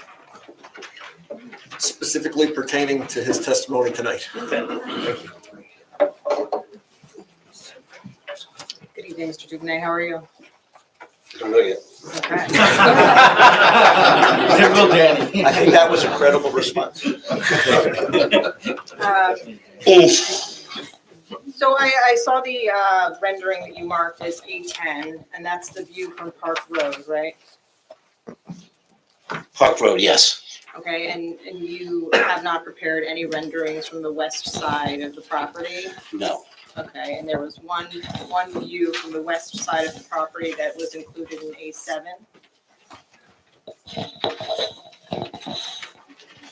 Do you remember that? No. And do you have A7? Do you need A7? Oh. I'm looking at page A9 on A7. I'm sorry, page 9? A9. A9. On exhibit A7. Okay. Yeah, that, unfortunately, every sheet has its own designation on top of the exhibit sheet. That happens all the time in these proceedings. I'm with you. Okay, so that shows the west elevation, is that right? Yes. In the lower left-hand corner, and would that be the view that the neighbors from the west side of the property would see? If they were in the parking lot, Right, if they were Yeah, I in the didn't- parking lot. not Okay. from their property. And from their property, what would be buffering their property from this development? Specifically, I guess there's trees on both sides of the fence and whatever new landscaping in the buffer. Right, and did you evaluate the buffer on the west side of the property as part of your design? Not as detailed as I did from Park and/or Parsonage Hill Road. Okay, and are you aware that as part of the conditional use standards for this use that the applicant's required to have a 25-foot buffer? Absolutely. And what is your understanding of what that buffer entails? Thank you, Mr. Chairman, if I may, this is squarely within the planner's testimony. He's asking for an interpretation of what the buffer is required under the ordinance. And I'm not sure if you testified to anything about the buffer. Correct. Well, he provided a view from Park Avenue, which said that the property would be well hidden. So I'm trying to ask about his evaluation of the view from the west side of the property because I want to know if it's well hidden from the west side. Is the question you're asking if I may, Mr. Chairman, with respect to the buffer, whether that buffer was taken into consideration in his opinion as to what the view would be, well screened or not, from the west side, from the property owners to the west? Yeah, sure, I'll start with that. I think it'll be well screened from the adjacent neighbor To the west. to the west. And what's the basis of your opinion? The landscaping plan is what I looked at.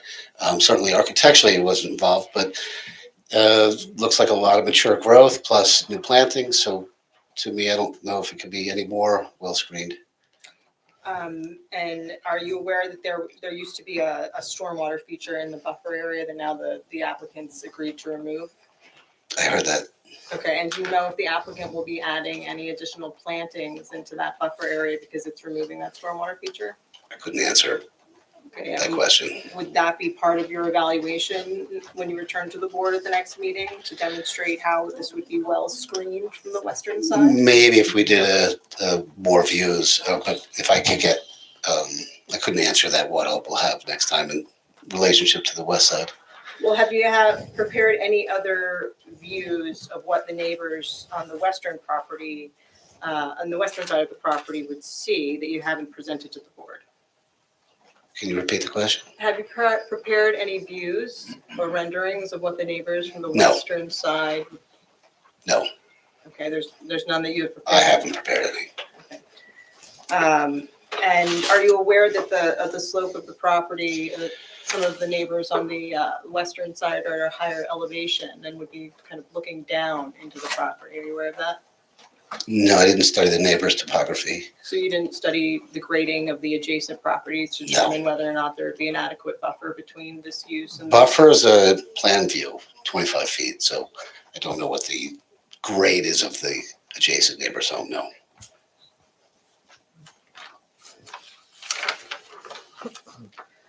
All right, well, I'll save the rest of my buffer questions for the planner and other witnesses.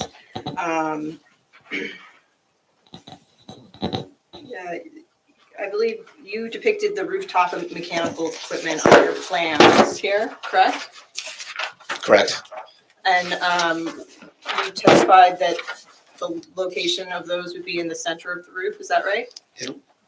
Mr. Chair, yeah, he did that, and Ms. Dory was here to cross-examine him with regard to that testimony at a prior hearing, and that was not the subject of tonight's testimony. That's retreading the same ground. If I may, Mr. Chairman, the story, was your intention to get to something different with respect to that?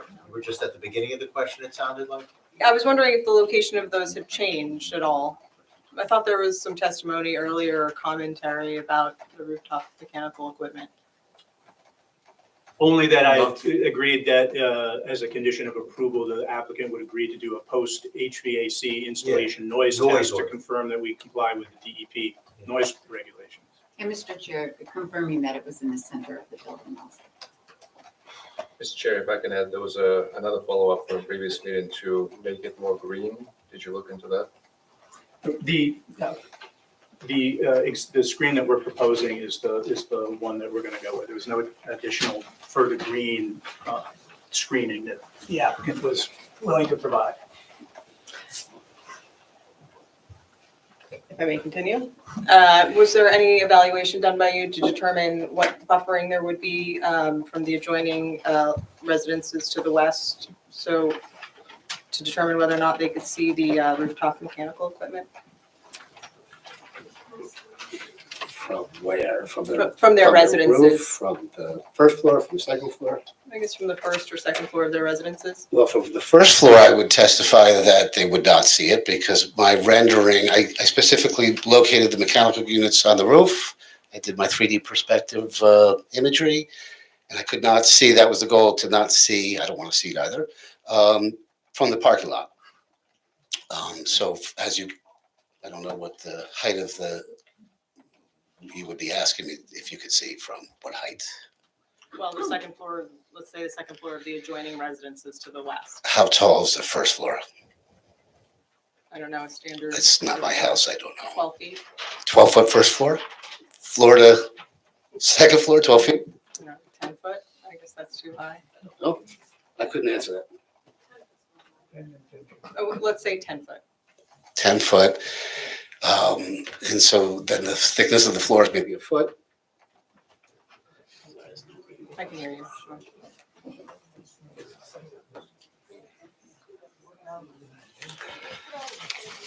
And I don't know what elevation the first floor is at either, so I couldn't answer your question. But- From the second floor, if they could, if I studied that, what they would see from the second floor? Right, could you evaluate that? No. Not without having more specific information about the neighbor's floor, house itself. Not by looking at the grading for the property or the adjoining property, you could determine that? No.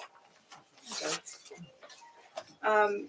I wanted to ask about garbage, just because I think this would be the appropriate witness. There were open questions about garbage, and I find that typically the architects do the calculations for garbage storage and so forth. Is that right? No, it's not correct. No? Okay. And in other applications they have, is that But he didn't testify to anything about garbage this evening. Right, but there were some representations at the beginning of the meeting about garbage and garbage storage, and there was also some open questions by you, Mr. Chairman, about garbage storage that haven't been answered.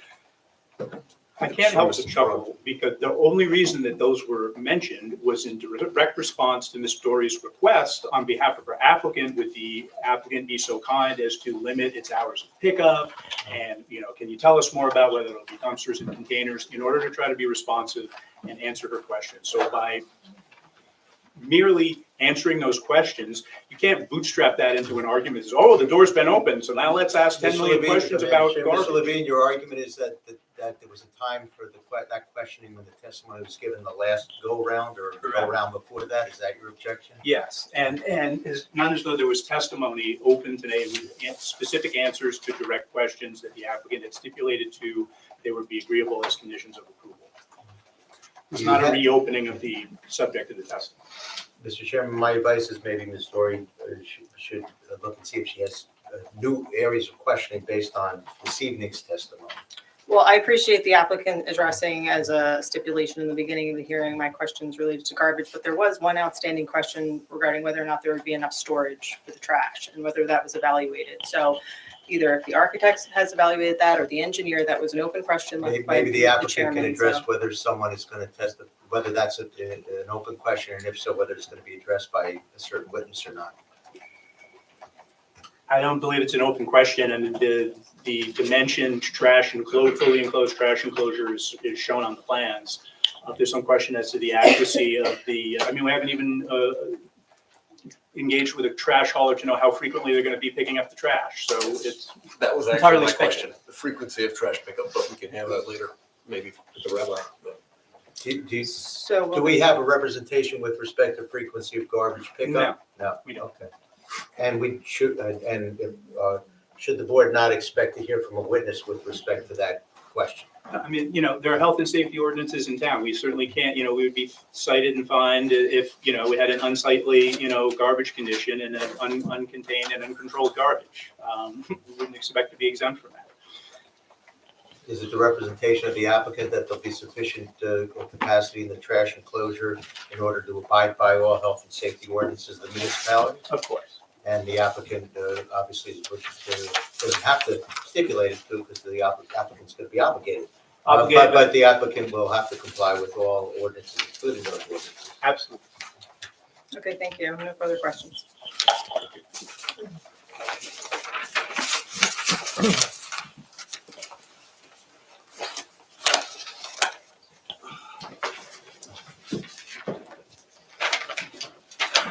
Charles Bambara, 37 Keats Road in Short Hills. Attorney Warner, I have a question of the architect pertaining to the presentation of figure one or exhibit, the set of plans that were presented at the last The site meeting. plans, the The site engineer's site plans plans? presented by the engineer. And I asked the specific question. I had architectural questions about some of the elements of these plans. Why And don't should you I begin the reserve, questioning should I reserve my questions for the architect? And I was instructed to reserve my questions for the architect. Why don't you begin asking the questions of the architect? We'll see. It's not something he testified here tonight. It's regarding the plans, architectural elements on the plans that were first introduced last week. This is my first opportunity to We're question trying the to move, architect. right. It's architectural questions that you had that the engineer couldn't answer because they were deferred to the architect. Why don't you ask the questions and we'll see how it goes. My question is, when you abandoned your closed storm drain plan for stormwater runoff. Sounds like engineering. And went with these swales. These swales. Yes. Went with these swales. Did your team consider the use of this property by toddlers and small children and their propensity to go exploring, and the rain garden and the swale and the depth of the swale and the possibility of water flowing through that swale and the safety of those small children versus an enclosed storm drain where that wouldn't be a concern. That's just really not within the scope of the architect's testimony or expertise. It's all stormwater. Maybe the management design. architect can, if that's the case, he can under oath testify to that. Is that within your scope? It is not within my scope. Okay, 'cause I'm confused, okay? I was ready to ask this question the last meeting. Ms. Barron, it's their burden of proof. They have, if you ask the Okay. witness a question, he couldn't answer it. If you ask All right, I another witness a understand. question, he couldn't answer it. Ultimately, if none of the witnesses can answer the question, the board will take it into consideration in evaluating whether So the that is applicant met their burden that of is proof. my, or not. my stated concern, and it's on the record. Right. And whoever wishes to answer that, or if nobody wishes to answer it. Do you have any other questions? It's a legitimate concern, and, Right. no, thank you very much, that was really it. Okay. Any other member of the public have questions?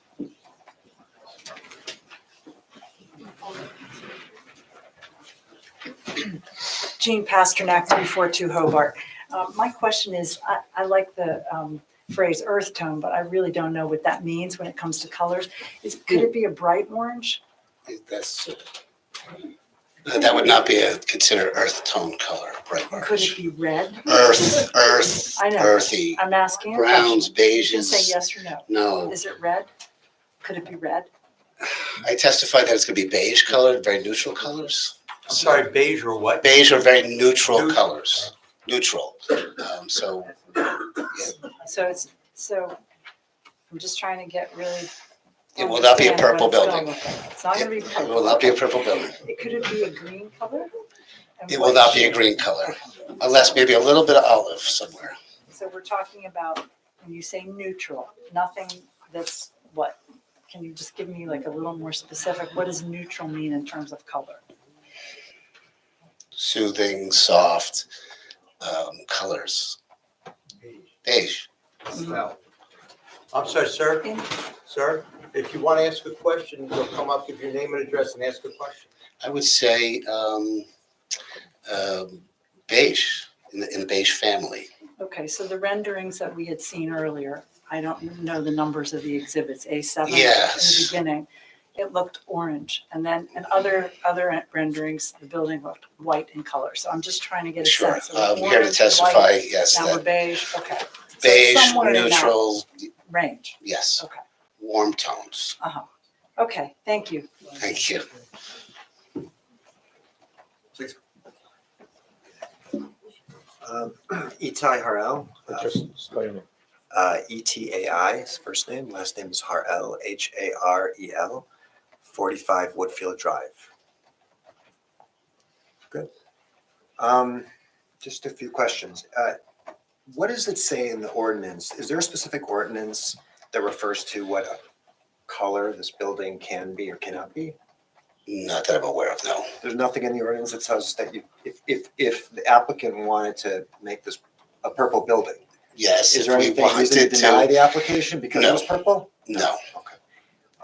Is there anything in the ordinance that says that, that describes what this building should look like?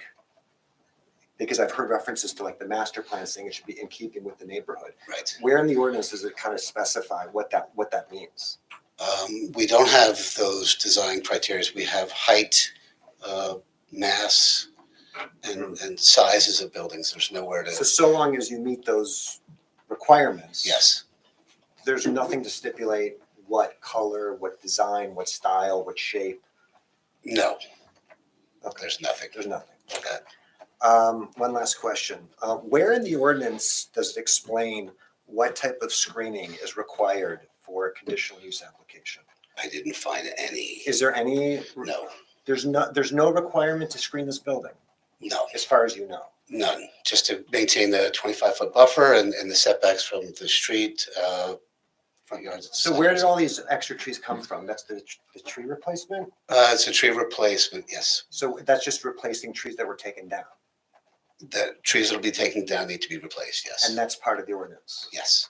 But there's no ordinance that says the building has to be screened from the road, from the neighbors, from Livingston, from the moon. There's no requirement No. at all? None, Okay, thank you. none. Thank you.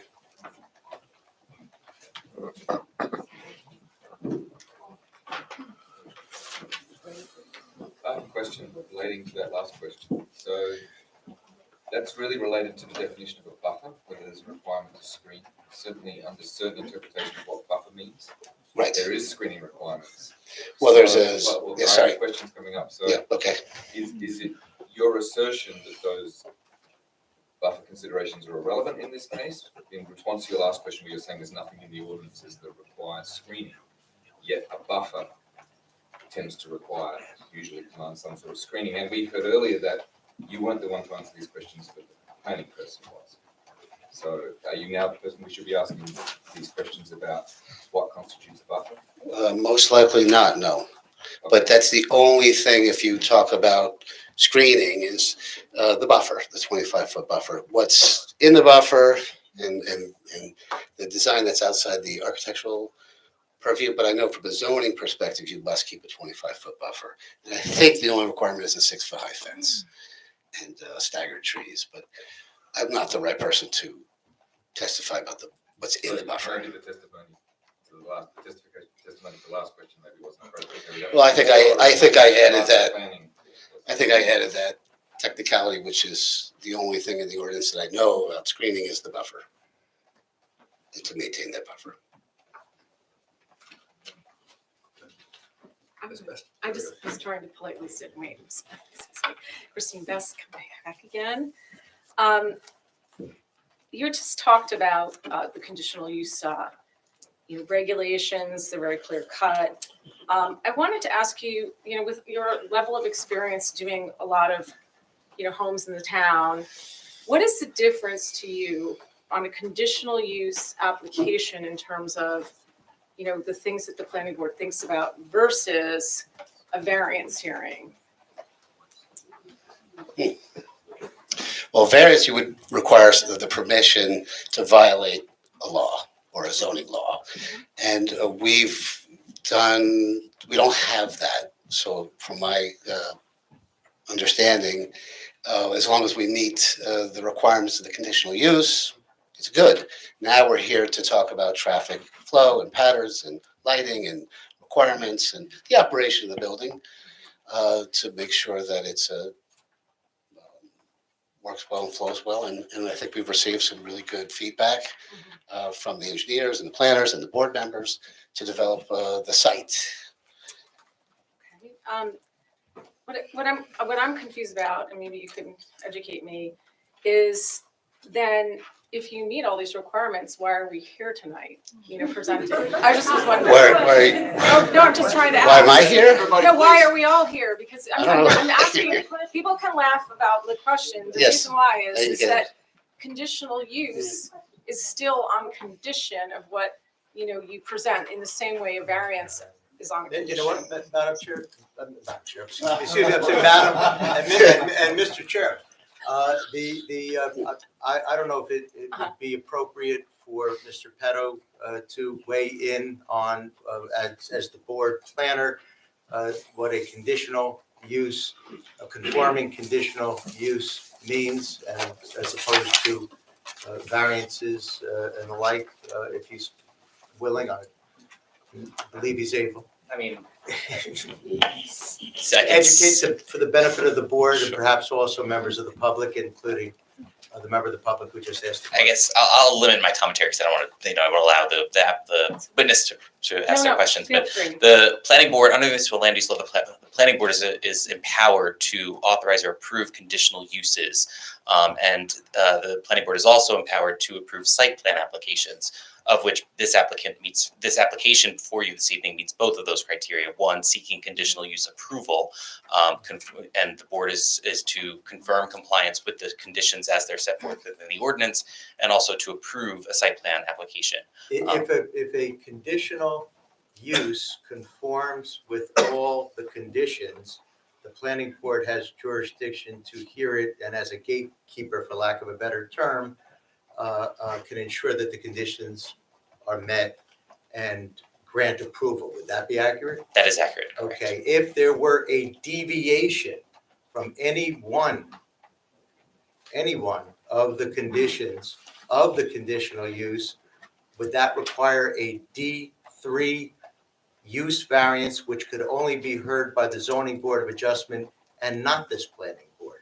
That is correct. Yes, the Board of Adjustment is empowered to authorize D3 variance relief from the conditional use And there's a standards. different and more stringent standard for D3 relief from a zoning board than there is for a fully conforming conditional use application before the planning board, correct? That's correct. And I just want to also just further underscore, because I did mention the site plan component, that if there is a D variance required of any application, the entire application, including the site plan approval, goes over to the Board of Planning Adjustment. board can Planning hear board loses a D jurisdiction. variance in one instance only, and that instance is never, right? Correct. Okay. So at least in your professional opinion, as it continues to stand right now, it's before the planning board because we have jurisdiction because they fully conform with all the conditions of the conditional use, correct? That's correct. And the site plan application is before the planning board because planning boards hear site plan applications with their limited parameters. But this particular site plan application, even if there were bulk variances, it would still be before the planning board. However, in this case, in your professional opinion thus far, there are no variances, correct? That's correct. As Okay, presented so it's thus far. in your opinion thus far, it remains a fully conforming site plan and a fully conforming conditional use application, correct? That's correct. So, can I follow up with that question for you? So, as a conditional approval, do we need to look at the environmental impact, the visual impact of this building in the surroundings on the neighborhood? Because again, this is a conditional use. We understand that there is no variances here as a conditional use. And just so if I could help answer that question, perhaps, and Mr. Petto, correct me if I'm wrong, but the term conditional use means the use is permitted. Yes.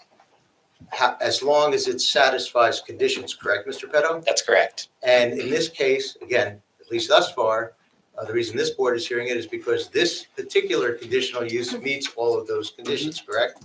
That's correct. Yes. So in And essence, further, it's a permitted use, or sometimes they refer to that as a as of right use, correct? that's correct. Yes. And in furtherance to your point, the conditions to which the applicant must conform are enumerated within the section, within the zone district section for this. So if there's no deviation, the planning board can hear it, and obviously the burden of proof is different than if there were deviations from those conditions. That's correct.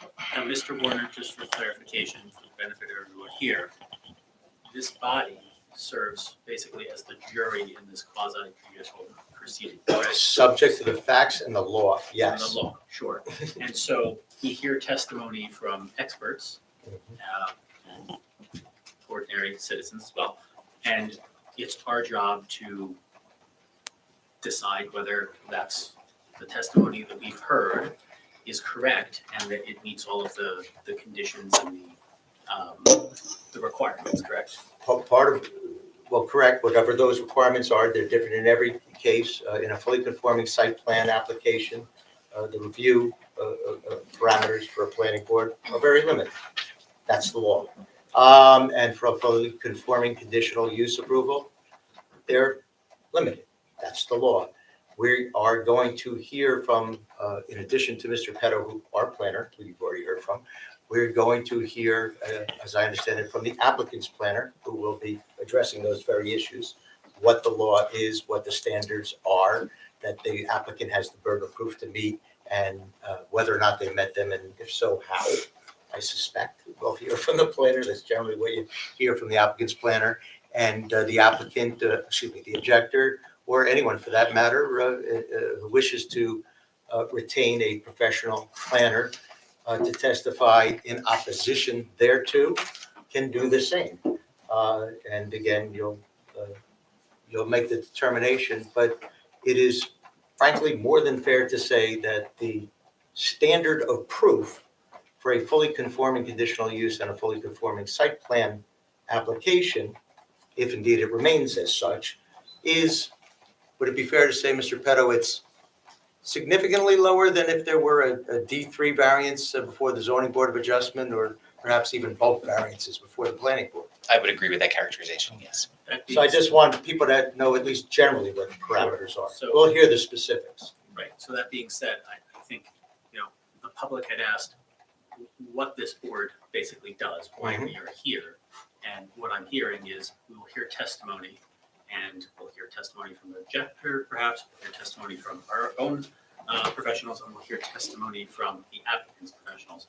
And then part of our job, within the confines of the law, is to make a decision based on that testimony as to whether this, Correct. However low, arguably, the standard of proof may be for the applicant has a standard of proof, a burden of proof, must meet that burden of proof.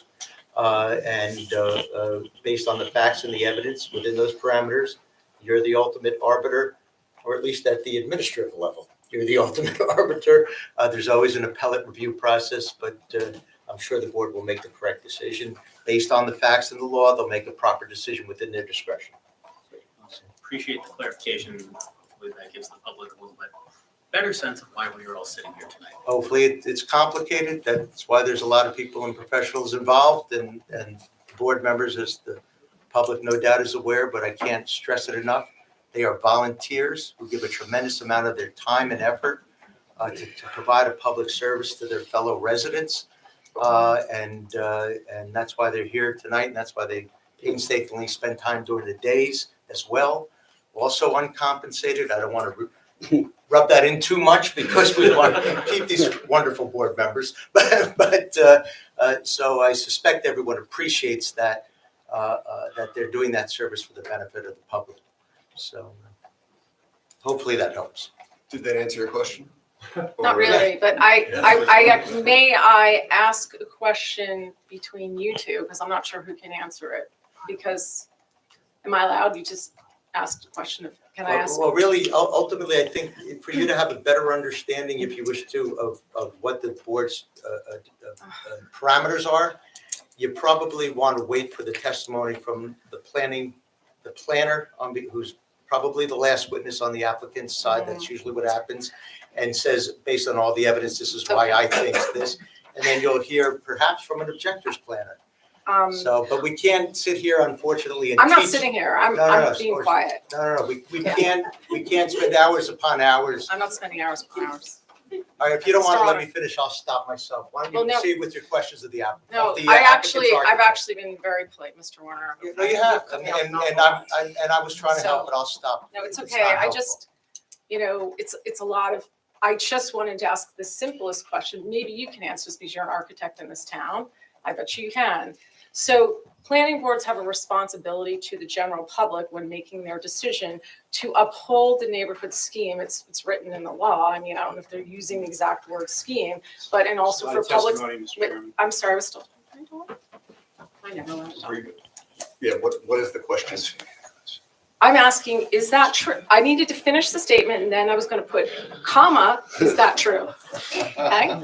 Is that okay, Mike? So the question was, is the planning board's responsible to uphold the public good in the neighborhood and uphold the neighborhood scheme? Yes or no? I think that is what they're doing. And so I think there's application the process has been great. We've learned so much about, there's been some fine tuning to the plans and the parking lot and garbage and the play area. So there's been a lot of good that's come out of this process. So I think that's I could say that there's no variances needed because that would make my job much harder. But I think that's the process is to say, okay, well, this is a conforming, I don't want to say the wrong word, but we made all the conditions of the conditional use and the zoning. And now it's like, okay, well, how do we make this the best plan it could be? And we're getting there. So you had stated originally in your design, going back to fitting into the neighborhood scheme, the responsibility of upholding that, you had stated that you designed something that was going to be unique and stand out and not fit into the neighborhood scheme. I'm not using your exact words because I want to point that out, but I'm reiterating what you said. Is that true? It's a quasi, well, the design intention was not to make it look like a residential home. for many reasons.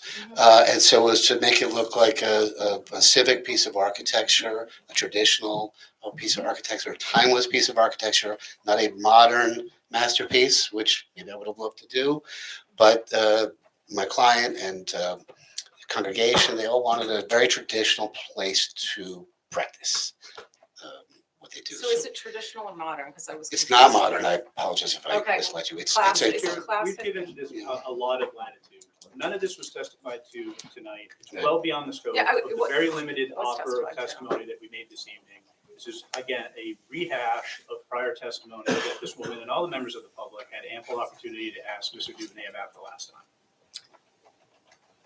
Agreed. Yep, Ms. I'm going to Press. move on to the next question. Yes, thank you. Okay.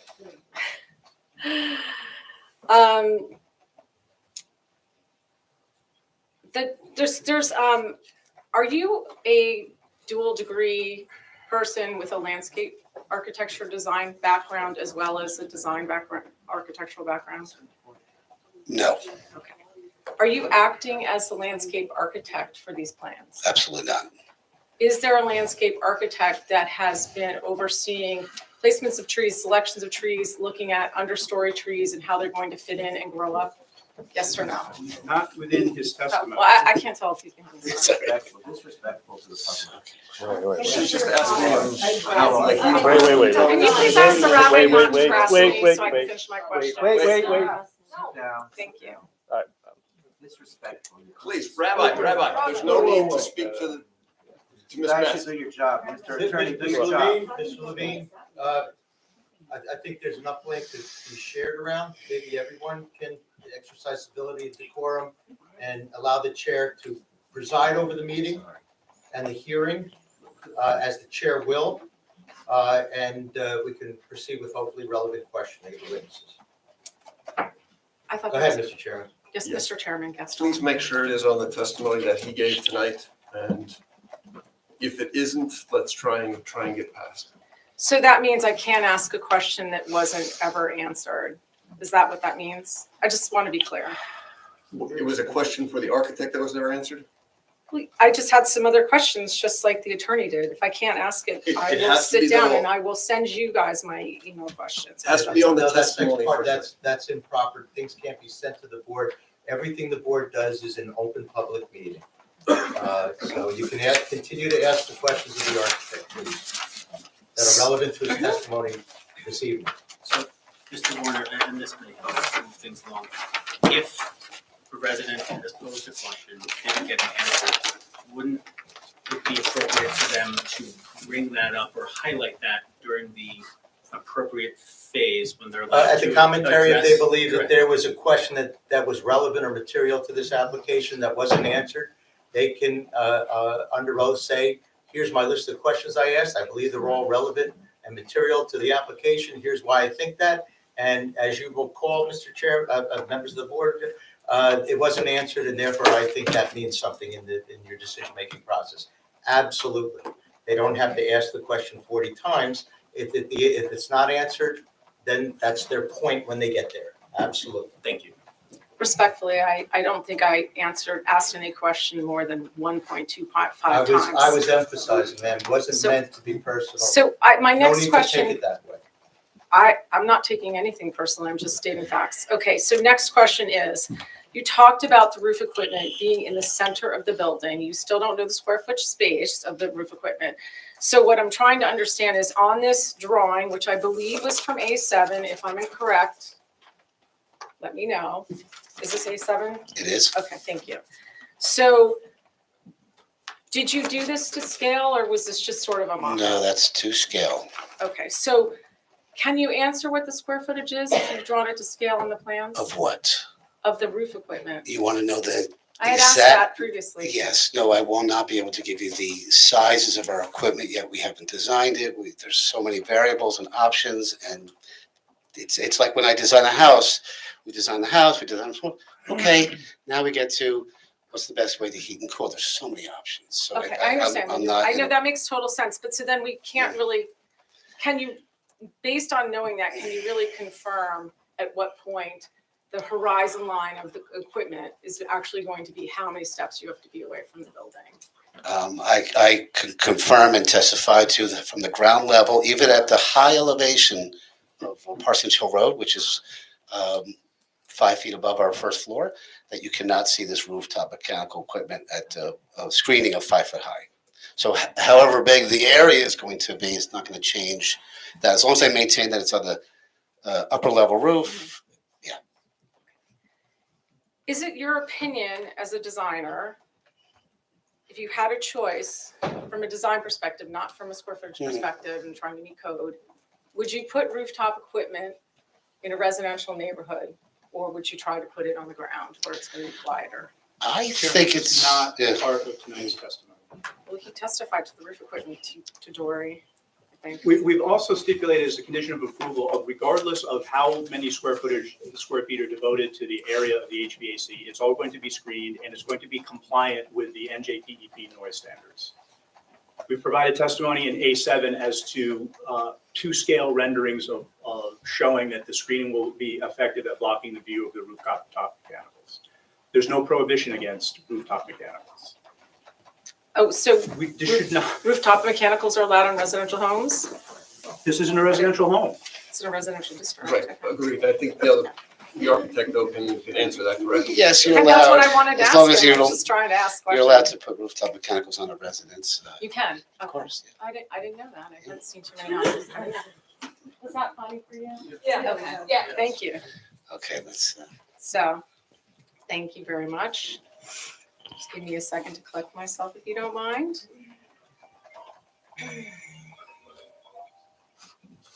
The last question. So I know that people talk to you about color. I'm not going to get into specifics about it. So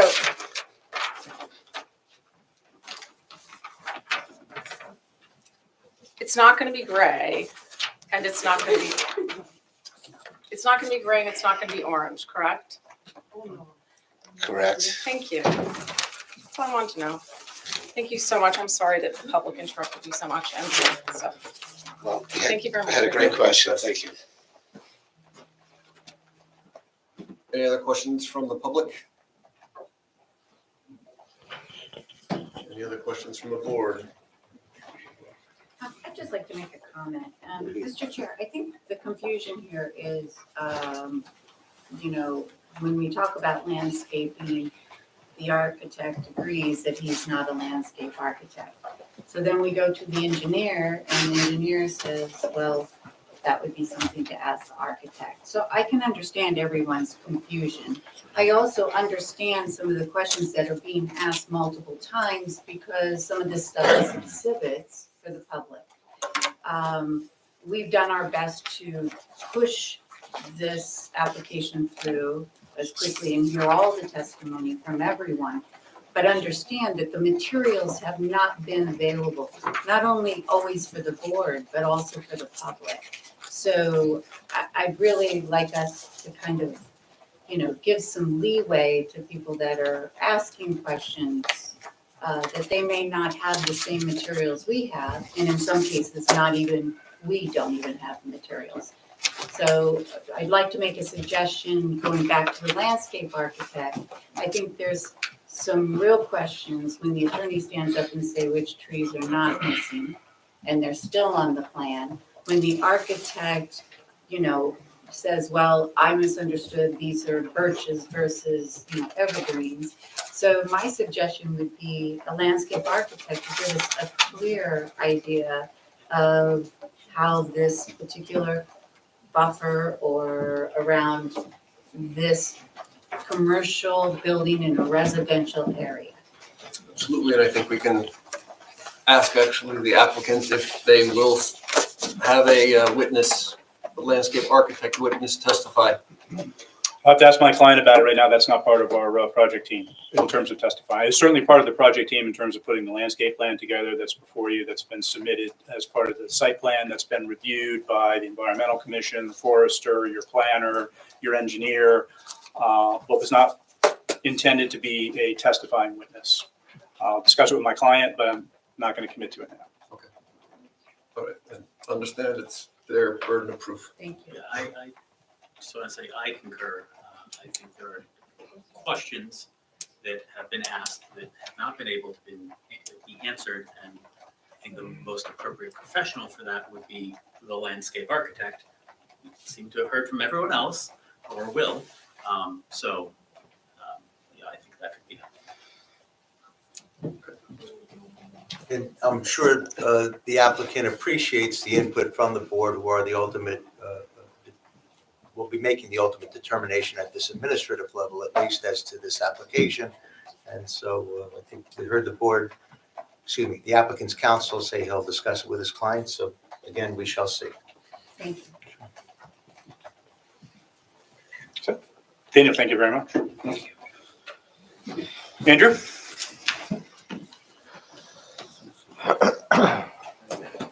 Yeah, what do you want to?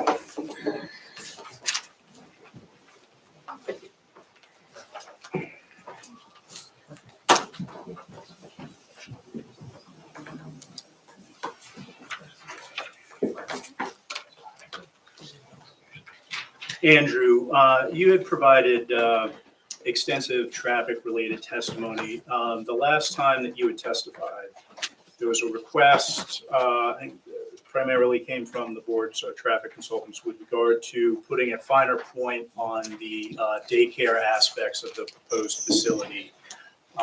There's been some talk about calculating the trips that would be generated from that particular, actually, I'm sorry, let me step back. Just reintroduce yourself for the record and for the members of the board and public, please. Absolutely. Andrew Vicio, traffic engineer for the applicant, work for Stonefield Engineering. My license is still active and in good standing. And I remind you that you're still under oath. Yes. This witness is acceptable to the board. Thank you. Thank you, Mr. Chairman. It's a question about doing some additional data gathering and analysis with regard to the daycare operation aspect of this proposed facility. Is that correct? That's correct. And in particular, was there a request that the trip generation rates and the traffic analysis be looked at both from what the ITE manual guidelines are with respect to the square footage devoted to that proposed particular use, as well as what the licensed capacity of that particular use would be in terms of student population? Correct. And did you gather that requested information with regard to both? Yes. And well in advance of our last hearing a week ago, you had prepared and submitted a supplemental report. Is that correct? Correct. Could you just identify that by title and date for a record, please? Absolutely. It was a technical memorandum dated January 21st, 2025. The subject line is updated trip generation and capacity analysis. Then you say updated with respect to what? Sure. So the purpose of the report, in addition to documenting the daycare operations of the proposed daycare center, we also sought to correct the size of the daycare component and the synagogue component of the development. And we also updated the weekday morning peak hour trip generation to account for the potential morning prayer and daycare drop off to overlap. So do you happen to recall offhand how many times you testified before this board before in connection with this application? Approximately 3 times. And been subject to questioning and cross-examination from both the members of the public and the board, is that correct? Correct. And this was a supplemental report that was requested just with regard to the daycare operations, correct? Well, the one clarification that I have is the changing the size of the daycare component does have a direct effect on the size of the synagogue component. Very good. So that travels through. Okay. So with that additional fairly limited scope in mind, could you please briefly share with the board the results of that additional analysis? I have 2 conclusions. One is that the proposed driveways are calculated to operate at acceptable levels of service, and there are an adequate number of gaps in traffic for motorists leaving the site. And the eastbound approach of Parsonage Hill Road to Old Short Hills Road is calculated to operate at level of service D or better for 3 of the 5 peak periods studied. And for the 2 peak periods where the capacity analysis that we were asked to provide results in capacity constraints. We've confirmed that there are sufficient gaps in traffic to accommodate the build volumes. And I'll just leave you with two other aspects to note, and then we can go directly to questions and answers.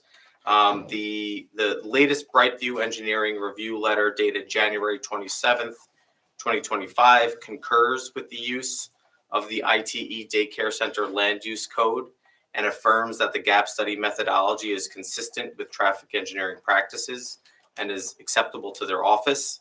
And to boil things down into more layman's terms, because we've been, getting into the weeds about levels of service. I just want to say that the proposed site, as calculated with all of the conditions that have been incorporated in this report, the proposed site is calculated to add just one car about every 4 minutes to the Parsonage Hill Road approach to Old Short Hills Road during the weekday morning and weekday evening peak hours. That concludes my direct testimony. I'd be happy to answer any questions. Before we get to the questions by the board, Mr. Yar is here. Did I say that correctly, Yar? Yes, sir. Mr. Yar is here in attendance in the absence of Mr. Fishinger from Brightview Engineering. Mr. Yar, did you have any questions for the witness? It's actually Jar, like. Jar, I'm sorry. It's so much easier than you think. Okay. I don't need a microphone, you can hear me? I project pretty well. Sure, just if I may, for the benefit of the public, Mr. Jar, is from Brightview, like Mr. Fishinger, is an independent traffic engineer retained by the board in a consultancy fashion, perhaps not unlike our board engineer and our board planner. So he is here. He works together with Mr. Fishinger, as I understand it. And Mr. Jar, if you'll raise your right hand, and I'll swear you in. Excuse me, like I did every other witness. Do you swear to God or affirm that the testimony you're about to give is the truth, the whole truth, and nothing but the truth? I do. Thank you. Just give me your name. John Jar, J-A-H-R. And I And believe. all of my credentials are in good standing. Thank you. And no objection to Mr. Jar, Mr. Levine, or Ms. Dory as an independent expert on behalf of the board? No, Mr. Warren. Thank you, Ms. Dory and Mr. Levine. And I'm sorry, Mr. Chairman, you had a question of Mr. Jar. I just wanted to know if you had any questions or comments about Mr. Vishio's testimony. I do. I've gone over the extensive analysis performed for this job. Mr. Vishio's comments tonight are correct. We reviewed the data and the analysis, and the testimony that he provided is accurate mathematically. We've checked the analysis, and we concur with his conclusion that there will be suitable gaps and that the intersection will continue to operate at acceptable levels of service. So, very curious to see what the county has to say on this application. I think that the big concern I pointed out when I looked at it, and I think you guys already noted on this, is that there's some right-of-way issues going on there. I was very curious as to find out have you taken that into account when you've looked at things, and what's been your correspondence with the county? There was an issue with respect to the property lines encroaching onto Parsonage Hill Road. That was in one of the initial engineering review letters or planning review letters. We reached out to David Antonio at Essex County to understand how we could remedy that situation.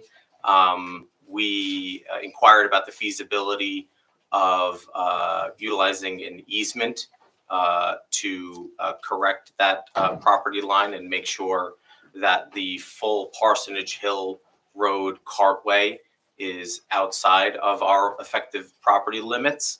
And Mr. Antonio was 100% agreeable to the utilization of an easement to sort out that particular issue. My only request would be that in the future, should the applicant have correspondence with the county, that correspondence be copied to my office, the board engineer, so that he can keep a track of that process. Would that be acceptable? That's fine. Yes, that's fine. I have no further questions. I'm sorry, if I may, please, Chairman, if I may, Mr. Gerard, you did submit a report, though, dated January 27, 2025, as referenced by Mr. Vishio. Yes, we did. would it be appropriate to speak to that report and possibly also, if I understand correctly, there may be some outstanding requests that you made or conditions of approval for confirmation, or if not, please let us know. For the benefit of the board, members of the public, the applicant, everyone. Certainly. And Mr. Ford, that's certainly fine. I just want to refresh the board's recollection that when at the last hearing, when I had Mr. Ferrante up, I went through all of the various expert reports and tried to address the engineering-related items that came up in each one, including this one. So, for instance, on the top of page 2, where it says where practical curb lines that intersect an acute right angle should be rounded, we had actually testified to that and agreed that that would be a plan revision. Got that, Mr. Levine, and my apologies to everyone. I said the report in the hall, I'm looking at mine. I have some check marks in some boxes. I have some boxes without check marks. So I believe that is correct. Some of these issues were addressed with the engineer, but the board had, and everyone has the benefit of the independent traffic engineer here. So maybe he can go through that report and make sure he's satisfied with it and can share that with the board and the members of the public. I agree, even if it's just for the sake of record. So, with regard to our comment letter. Mr. Chair, could we ask the professional to come to the lectern? Mr. Jar, you might want to come to the People mic. watching at home, I just want to make sure everyone is able to hear. I can certainly do that.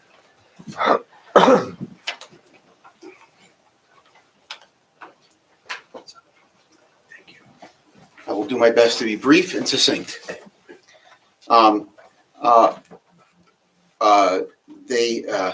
Should I go through the gist of each comment, or can we just go number, because everybody has the benefit of having my memo in front of them?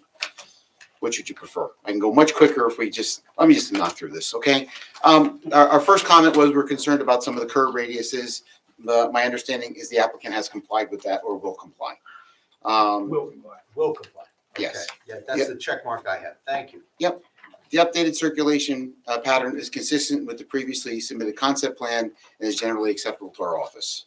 So that comment is resolved. Mr. Dora, if I may, just by the way, when in a couple of instances in this report, it says are generally acceptable to this office. What does that really mean, generally acceptable?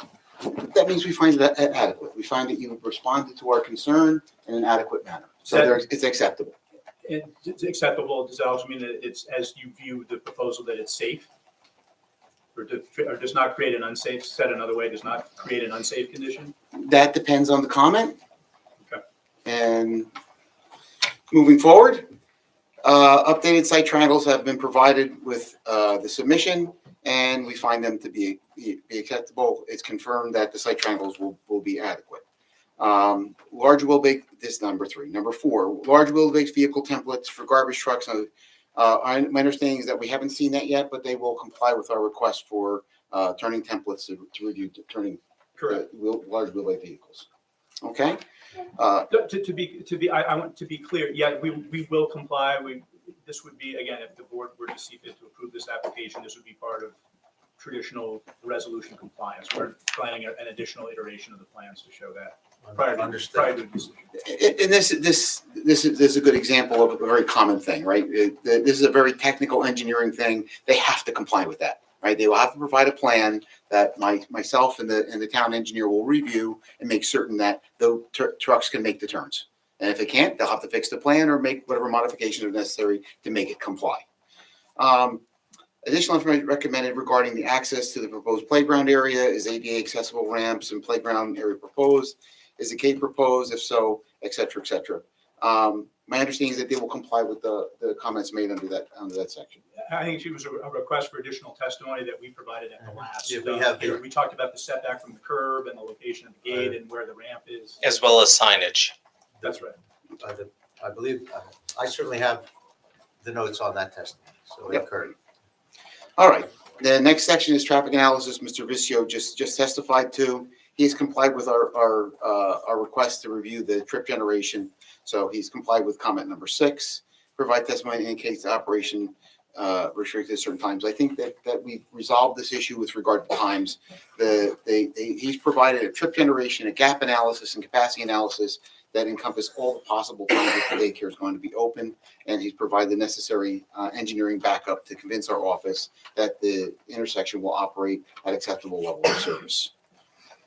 Number 8, we note that trip generation estimates are provided based on both building size. He has revised his trip generation estimates to the satisfaction of our office. So we agree with the technical memorandum dated January 21st, which was just testified to. We agree with the trip generation as stated in that memorandum. Previous trip generation, we were not in agreement with, but we are 100% in agreement with this trip generation in this memo. And last but not least, the traffic analysis reviews existing proposed conditions for time periods, weekday, morning, peak hour, highest trip is 96. What we were pointing out in this comment was that the primary concern of our office is going to be the AM peak hour, and we asked them to dig into that with a fine-tooth comb and provide that gap analysis to prove to us that the intersection will be able to operate at a reasonable level of service, and he has done that to our satisfaction at this point. That is the conclusion of our memorandum. I think I covered all the comments. Any questions by the board with regard to the traffic that I might be able to offer some additional commentary on? Yes, please. Yeah, I just clarification on the property line encroachment. I know you had given your definition of what that is, and could you share with us? Mr. Vicio's testimony is pretty much spot on because I work a lot with Essex County. We're actually kind of the de facto county traffic engineers. And this is very, very common in Essex County. Probably not as common out this way as it is in Newark and in Irvington and some of the more urban areas where we've built the roads past the right-of-way lines. So this is, I don't know how often Martha and her team has come across it in Milburn, but it happens very regularly in those areas. The road actually has been widened by you pave and you pave a little more, pave a little more, so they actually widen past the right-of-way line. Nobody really knows where they are until like after somebody goes out and surveys it. So it doesn't come as a big surprise to me. And it's also typical for Essex County to not want to cause a detrimental impact to a property owner. So they're willing to work with the property owner to allow them to, instead of doing right-of-way dedications, which are cumbersome and could be costly with regard to attorney fees and recordings and whatnot, they've been very flexible in the past, in my experience with them, because mostly we work for towns. So our company, we primarily represent like Bloomfield and Milburn and the towns in Essex County. So we come across this an awful lot working with them. And it is their typical way of approaching this is that they'll accept an easement. And this way it keeps the paperwork to a bare minimum, but provides the necessary infrastructure and security to the municipality and to the county that right of way now can be used for the public good. Okay. So that encroachment also then, it's actually on the property too? So in other words, they negotiate how much of the property they take from. Well, what will happen is most likely the county will either create a radius that somewhat matches or is an offset from where the actual road edge is, or they'll create, square lines in the map and say that this would be an easement dedicated to the county for public use and public purposes. It's actually quite common. Thank you. Mr. Chairman, if I could ask a question dovetailing off of Board Member Canfield's question, which the answers to which might further inform the answers to those questions.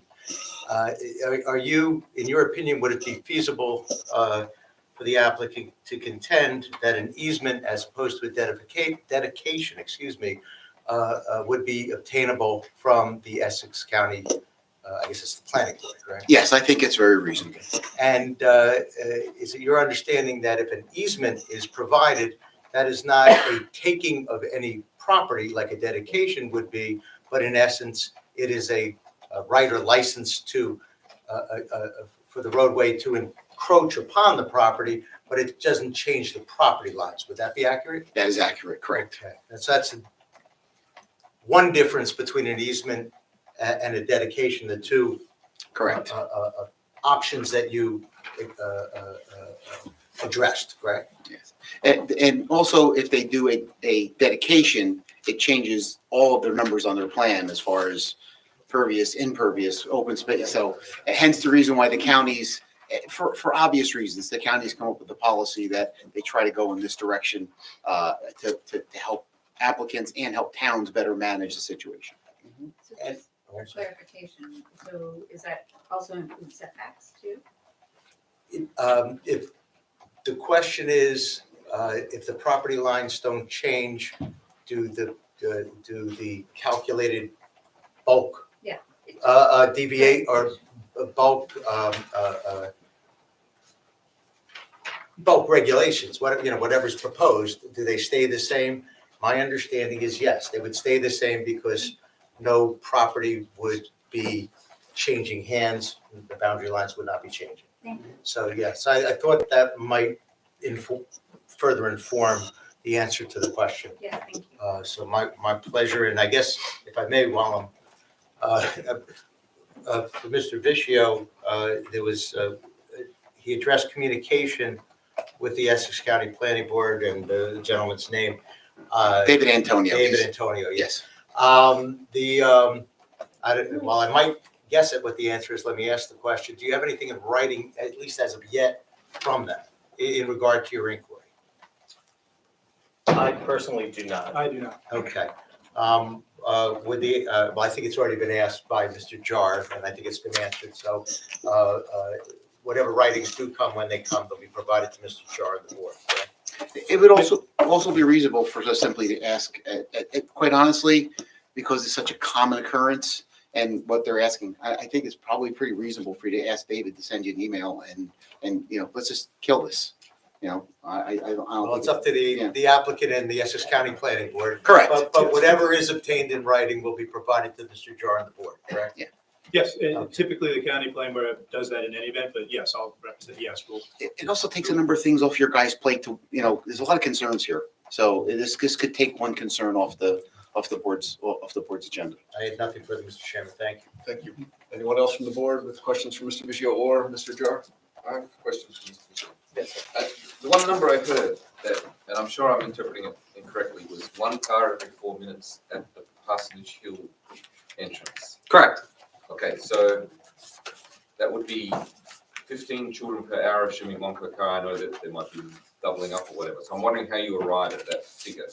And I don't need the minutiae, but it's just over what period are you measuring that? But I'm imagining a morning rush 30 minutes where 60 children arrive and then it doesn't add up, right? It's like, So what I'm referring to is over the course of an hour. And there are 2 side driveways, one on Parsonage Hill Road, one on Old Short Hills Road. Some motorists exit Parsonage Hill Road and travel to the west, some travel to the east. And likewise on Old Short Hills Road, some motorists make a left turn, travel north, make a right turn, travel south. What I was specifically referring to was the number of motorists that are making a right turn out of the proposed driveway on Parsonage Hill Road and then approaching Old Short Hills Road. okay, got it. Right. It's not the number that are, for instance, entering there, which is going to be No, 3 times what you just stated, actually, if you average it across all the egress. no.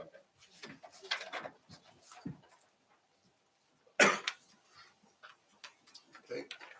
I'd like to open it up to the members of the public. Do you have any questions for Mr. Vishio? Or Mr. Jar? So my name is Ani Verma, just spelled A-N-I, last name is Verma, V-E-R-M-A, and I live in the neighborhood. So my question is to the traffic engineer. Technically, it's supposed to be the address, so the board and others can determine whether you're within 200 feet or not, but you have the absolute right to ask questions and make comments regardless. Right, so just to do. So technically, the address should be provided along. I can give you the address. Yes, thank you. 29 Kilmer Drive, Short Hills. Thank you. Yeah. So my question is, I use the road, the Parsonage and the Old Short Hills very often. Currently, there's no traffic light at that junction, and I've seen sometimes Sir, are you asking him, isn't that correct? Yeah, so I'm just putting the question, I'm just giving the Right. background behind the question, so I'll put the question at the end. Can I do that? Okay. Why don't you give it a try? Yeah, so I use the roads often. Currently, there is no traffic light. My question to you is the traffic light needed there? No. And that's your assessment? No, and it would make it worse. No, because there are people going, I've seen sometimes issues, some incidents of accidents happening. I know it, I know. So I'm it's- Sir? Yeah. I want to help.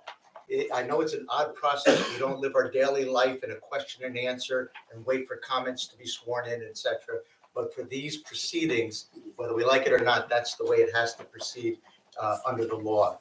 So if you can continue to ask him questions and then your observations, comments, et cetera, when you're under oath, you can make those. Okay. These questions might be a predicate, if you know what I mean by that, and I'm sure you do, to making those comments and testimony later on for you. Okay, so just There's one question. questions One now. question is very pointed, it's a very pointed question. You are saying there is no need for a traffic light. Correct. And you said it will make the situation worse. Yes. Could you explain why? With the existing roadway geometry, if there is a traffic signal, it would result in extensive queues along northbound and southbound Old Short Hills Road. Right now, northbound and southbound traffic along that roadway does not have to yield to any traffic. A traffic signal could perhaps, depending on phasing and timing, help the Parsonage Hill Road approach, but the vast majority of traffic traveling through that intersection is on Old Short Hills Road, and you would see delays increase significantly with the installation of a traffic signal. Okay, thank you.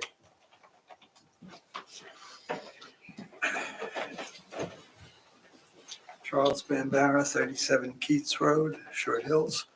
My question is for both traffic engineers, Mr. Jar as well.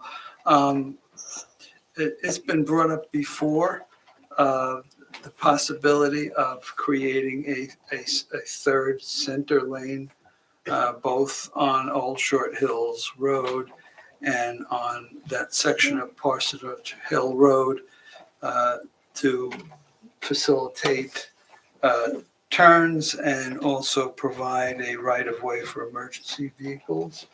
And I know that the applicant's attorney, or the applicant himself, said that he would provide an easement for such a lane were it asked for by the county, I guess because it's a county road. But my question to you is, do you believe a third center lane for turning and as a right-of-way for emergency vehicles would help to improve many of the questions and many of the concerns that the public and the board members have expressed? I'm gonna let him go first. Yeah. Sure. And that's my only question, so when you answer that, I'm done. Sure. So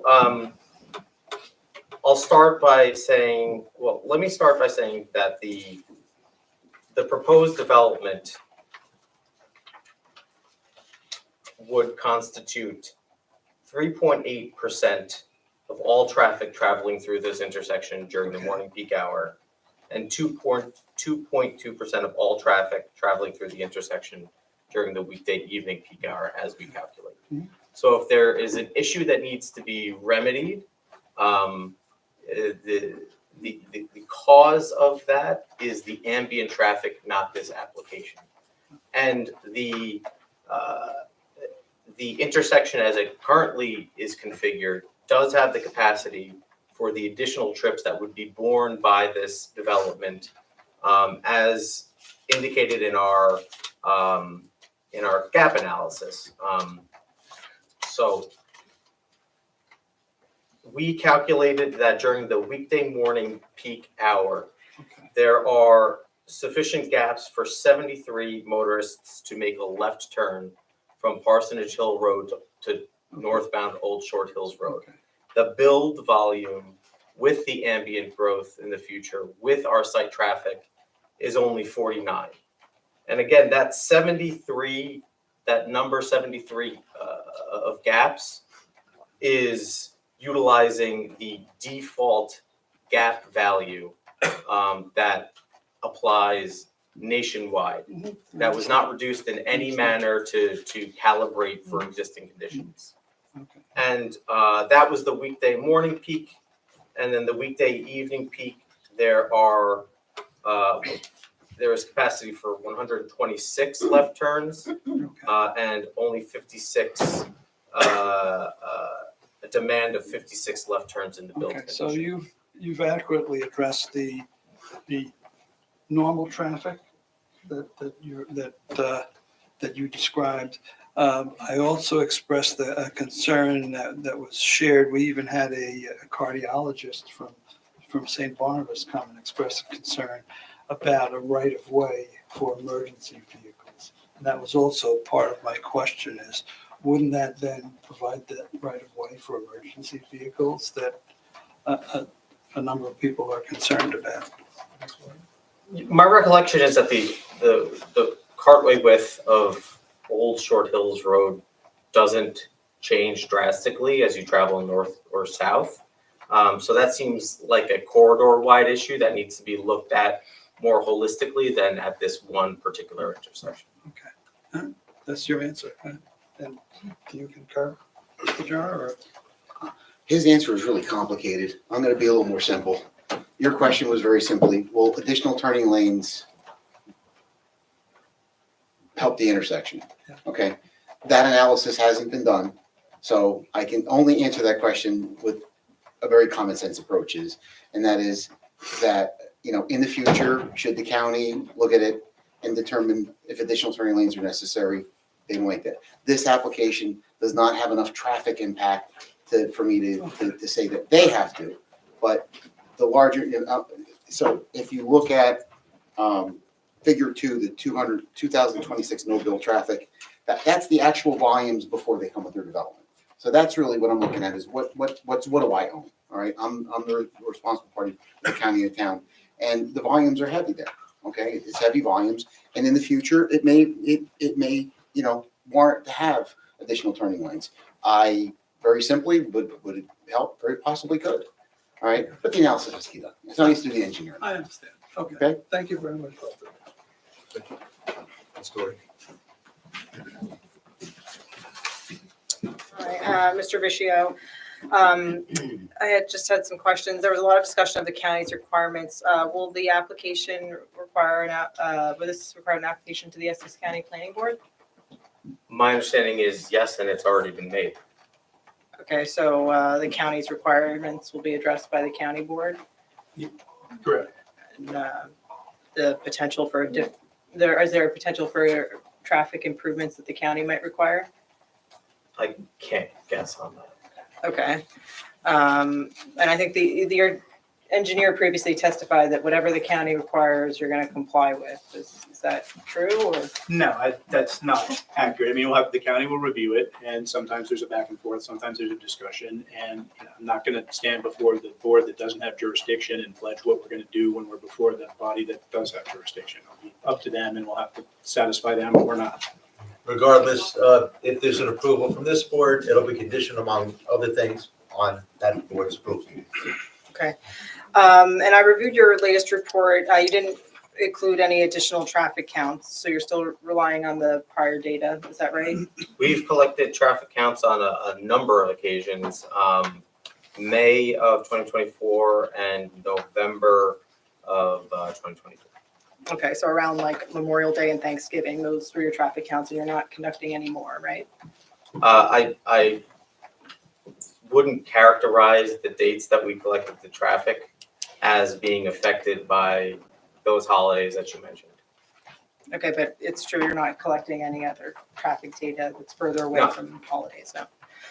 Okay, and you're no longer relying on a reduction for trips for siblings, right? That was Correct. your prior testimony. And your report now has hours of operation for the daycare on the first page, and states there will be 4, not 5 classrooms. So are those set hours?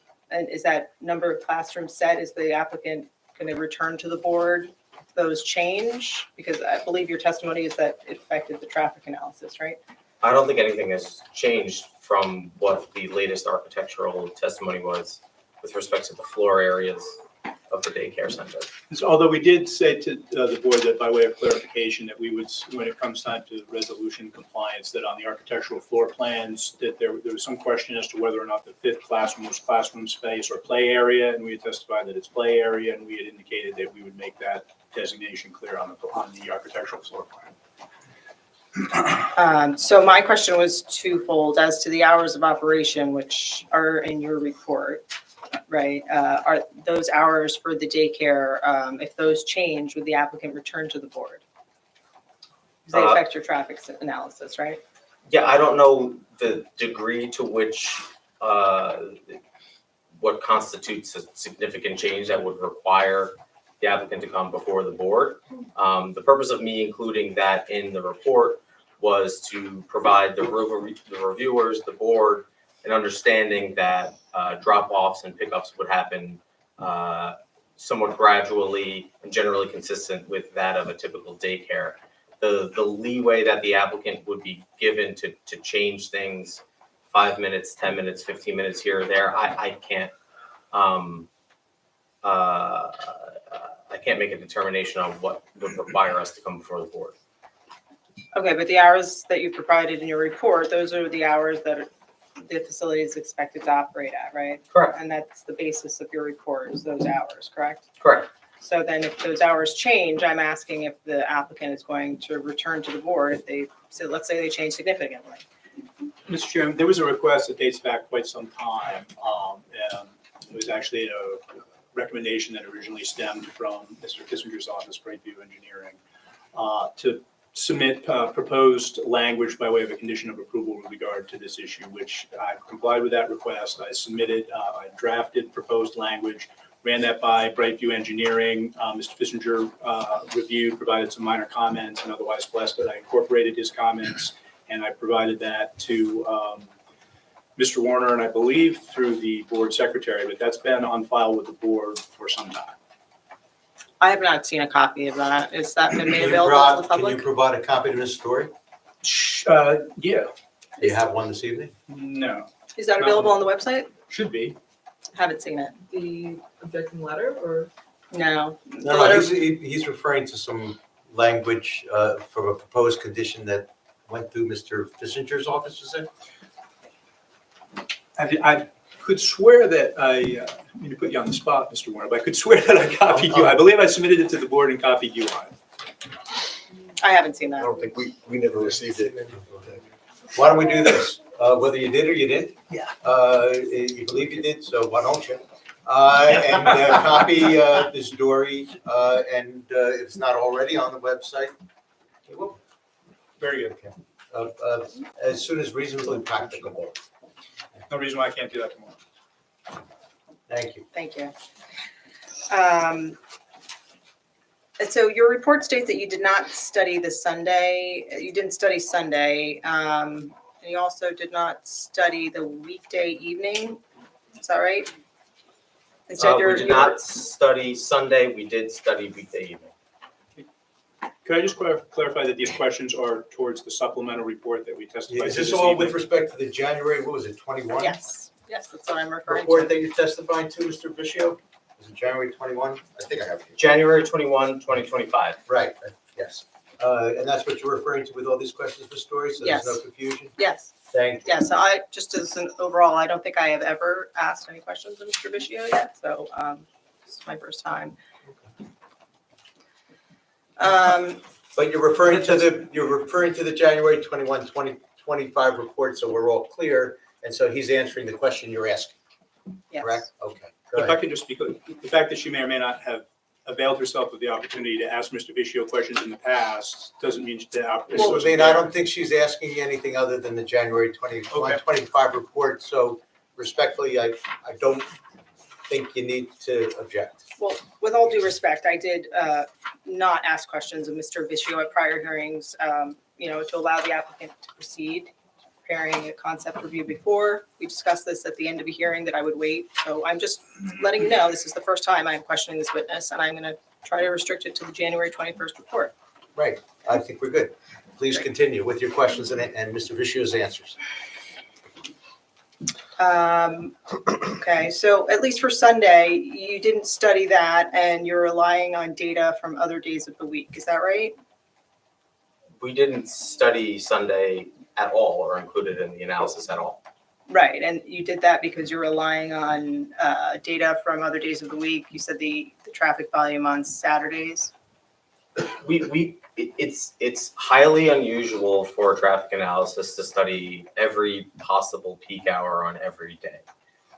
We conducted automatic traffic reporting counts on Old Short Hills Road, so we know what the traffic volumes are on that road all 7 days of the week. Sunday traffic volumes, as is probably intuitive, is significantly lower than the other peak hours studied. So I believe we studied 5 peak hours, and that is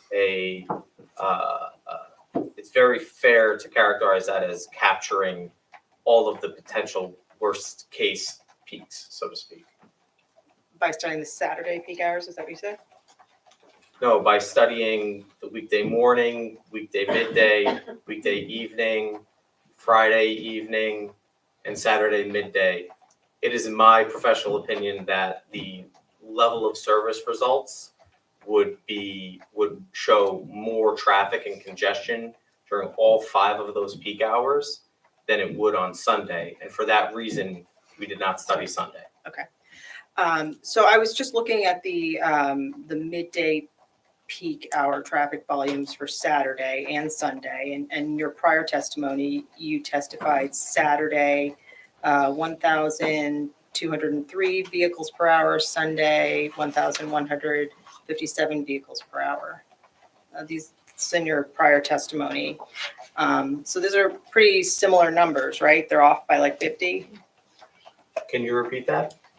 Saturday, 1,203 vehicles per hour. Sunday, 1,157 vehicles per hour. That was my prior testimony? Yes. What was the context? I What are believe those this numbers is, referring to? the midday peak hour for Saturday. Midday peak hour volumes for Saturday. Peak hour volumes traveling through the intersection, northbound, southbound, eastbound, westbound. I don't remember. I don't know what the question is. Okay, well, these were amounts that you provided in your prior testimony for midday peak hour traffic volumes for Saturday. All right, but given that the applicant has testified that there'll be teen events on Sundays that will coincide with the regular Sunday service, isn't it likely that there'll be some kind of traffic impact during that time? Shouldn't that be studied? There would be some level of traffic impact, but it would not be to the level of the peak hours that we've already studied. Okay. I heard your prior testimony in response to the questions of one of the board members regarding the meaning of, 1 car every 4 minutes over the course of an hour. I'm just looking at the table from your report. Has some more data in there. I just wanted to ask you some questions. Table A1 on page A4 of your report. Mm-hmm. It's in the appendix. That has Old Short Hills Road and Parsonage Hill Road, eastbound, left and right. And it has a table, weekday morning peak hour. And then it lists the existing condition, 2026 no build, 2026 build, right? Mm-hmm. I'm sorry, you said A4, correct? Yes, Okay. page A4. Yep, Appendix 4, got it. Yes, okay. Table A1. And it's listing in that first row there, it says level of service E 37. Is that 37 seconds? Correct. And that's the delay? That is the calculated average delay for all vehicles making that approach to that particular intersection according to the parameters that we were asked to utilize by the board's reviewing engineer. Okay, so it's in the existing condition, it's a level of service E, 37-second delay, right? That is what the analysis says. That's what the software output is using the parameters that we were asked to utilize. Okay, and then in the no build condition, it says level of service F, 51.4 seconds, right? Correct. Okay, and then in the build condition, it says level of service F still, and it says 143.3 seconds. So that's the the difference in the delay from the existing condition to the build condition, the delay is going to increase from 37 seconds to 143.3 seconds for that particular approach. Is that right? That is accurate according to that table. That is not what the values will be in the future condition, nor what the values are today, in my professional opinion. I Okay, think they are substantially better than the analysis reflects in that table. Okay, but I mean, you're a traffic engineer, Mr. Dar is a traffic engineer, you rely upon the math, the data, right? No, we rely on a lot of factors. Okay, but the math is one of the factors, correct? So are gaps, Okay, but the math is one of the factors, yes? one factor. Okay.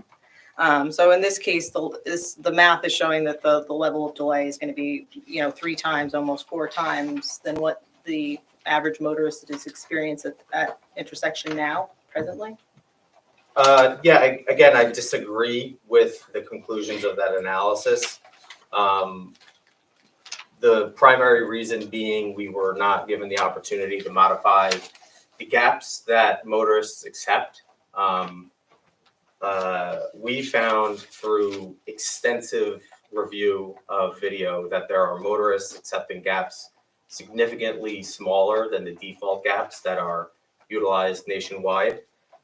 There's an excerpt in the highway capacity manual that I would love to provide the board that speaks to this issue specifically.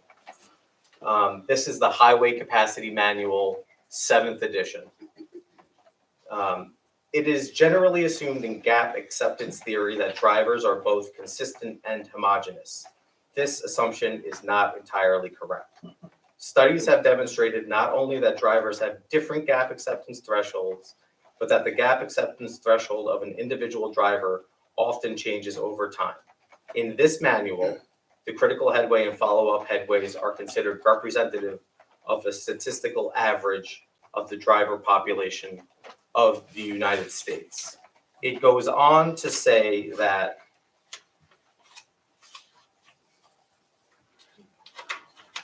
again, this is also the highway capacity manual.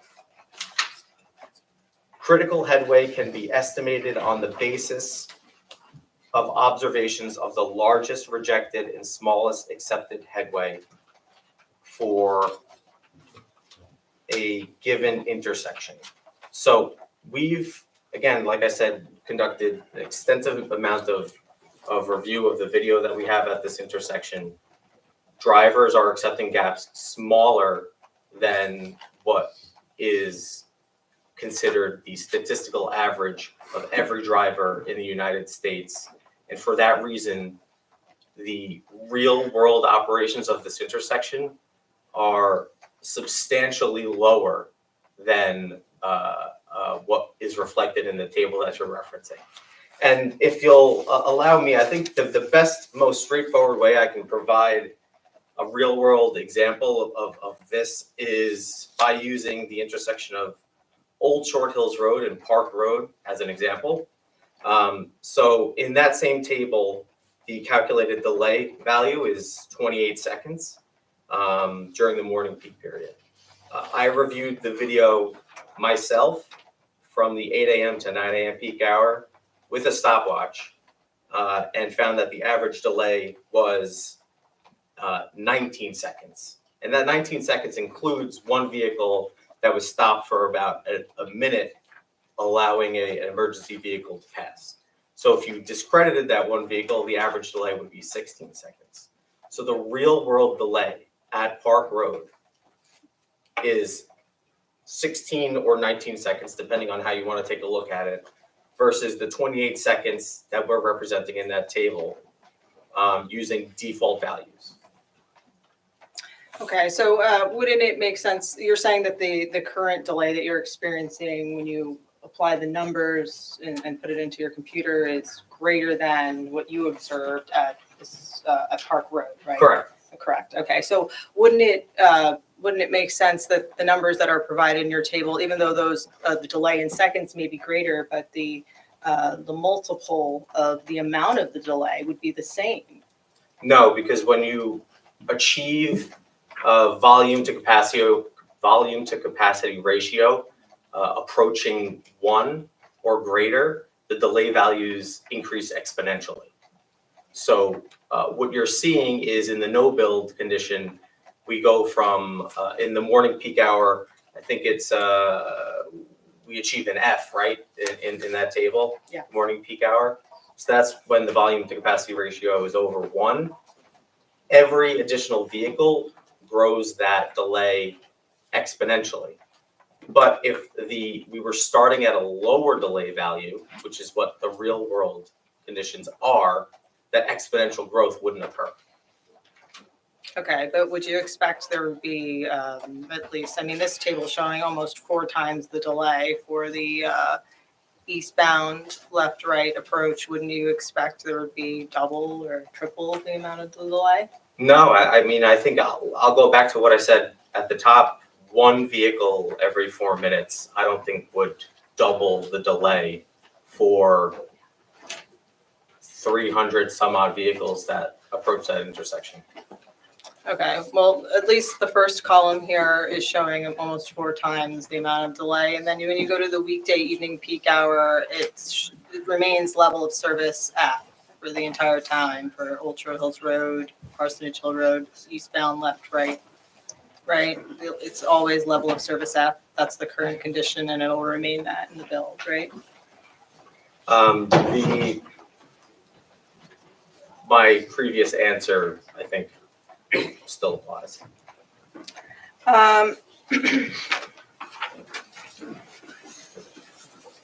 You stated in your testimony that you're relying on the gaps that motorists are going to accept gaps in traffic, and that's why there'll be less of a delay, right? I am saying that given the restrictions on calibrating the model that we used, the gap study was necessary to determine whether or not the build condition, whether or not there were adequate gaps in traffic for the build condition. Because there would be a worsened level of service, right? That's why you evaluated that? Exactly. It was in collaboration with Brightview Engineering and Joe Fishinger. So Mr. Fishinger's preferred methodology for analyzing this intersection was to not adjust the critical gaps in the software, but rather to keep them default and in concert also perform a gap study to use real world statistics to verify that the intersection would still have capacity in the build condition. So what's that default gap value? What's the amount of time that those motorists are looking for a gap to make a turn that they're? Depends on the geometry of the intersection. Was there a certain amount of time, like 5 seconds, 10 seconds for your gap study? Which movement are you interested in? This eastbound Old Short Hills Road and Parsonage Hill Road. So the default gap there is 6.43 seconds for a left turn. Okay, so because the traffic will be increasing, you're saying the level of service is going to go down. Wouldn't you expect that motorists traveling through the intersection would start to get impatient and maybe are accepting shorter gaps than 6 seconds? Yes, they already are. And do you think that's, reasonable to evaluate the impacts and the safety of this intersection by assuming that motorists are going to rely on short gaps of just a few seconds in order to make a turn? They are already doing that.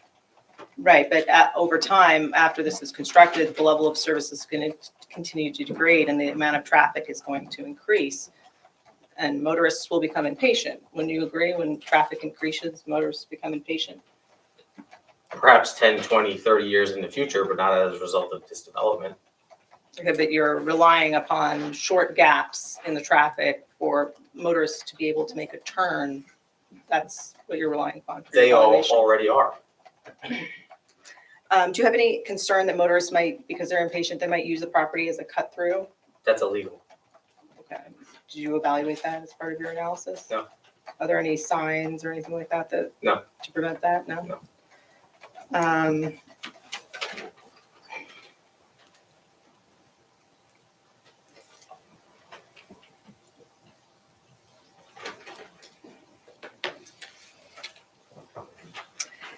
I'm interested in the driveway on Parsonage Hill Road. That's the only access point for the property, correct? No.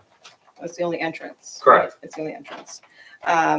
And you previously testified here tonight that you didn't believe a traffic light was necessary because it would create backups along Old Short Hills Road, right? Correct. Okay, and then what about, have you analyzed how the increase in traffic from this development would affect cars stacking up on Parsonage Hill Road and whether they might block the driveway? I have taken a look at that, and even with the default values and the capacity analysis that we performed, the driveway, again, the geometry and the location of the driveway changed from our initial proposal. Yes. We have moved the driveway on Parsonage Hill Road as far west as is feasible. I believe that spacing is 287 feet, if I'm not mistaken. When you consider about 25 feet per vehicle, and there's room for 12 left turn, 2 left turning vehicles at the intersection, you have capacity for about 13 vehicles before approaching our intersection. Using the highly conservative analysis, the 95th percentile Q calculations for the morning peak hour is 12.2 vehicles, and the PM peak hour is 14.5 vehicles. Again, so we have stacking room for 13 cars, and using that extremely conservative assessment, we're barely approaching 13 vehicles. So during the peak hours, did you also evaluate that during the peak hours? That is the peak hours. That is the peak hours, okay. In evaluating your, the safety of circulation for the site and this intersection, have you considered the impacts to the private driveway that's to the east of Old Short Hills Road? When I was reviewing the video, I watched the entire hour of video. I think one car made that turn.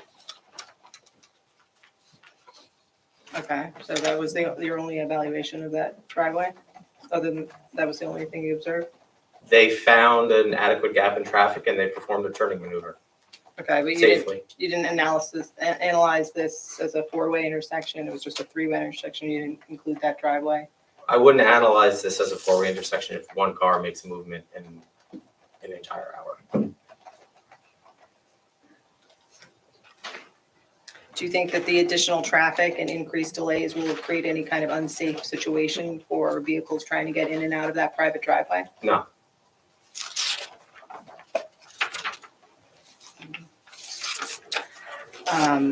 Has the applicant proposed any type of mitigation associated with this application? No. Would that be analyzed as part of the county application? Not that I'm aware of. Do you believe that there's any mitigation necessary or recommended for this application? No. All right, no further questions, thank you. Thank you, Ms. Wood.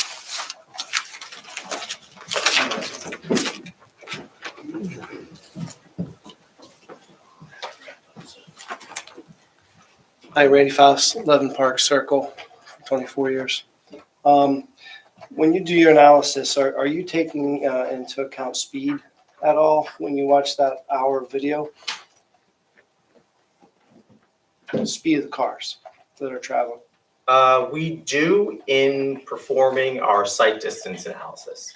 So the site distance triangles that were provided and testified to previously, those dimensions are based on the speed of vehicles. So in that respect, we did take it into account. So you're able to calibrate that through the video that you're watching?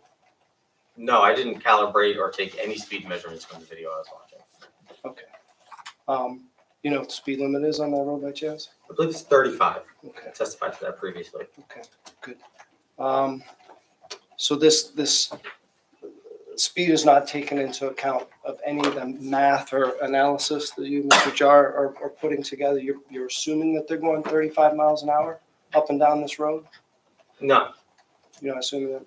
no. Drivers are just looking for a gap that they find suitable to enter the intersecting street. Right, and so a gap that the analysis of coming in and trying to fit into a gap, you don't think speed has any kind of determinant on that? No. Do you have kids that drive by chance? I'm sorry, what was the question? The speed. No, the last question. Oh, I was asking if he has any kids that drive. Oh, I thought it was a question. It was, I got you. Yeah. I added So- hominem. Yeah, thrown okay. in there.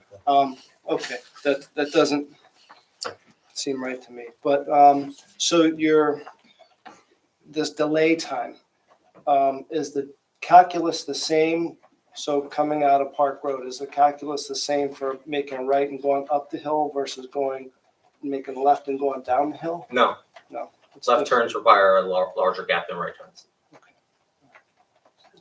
All right, fair enough. Thank you. Thank you.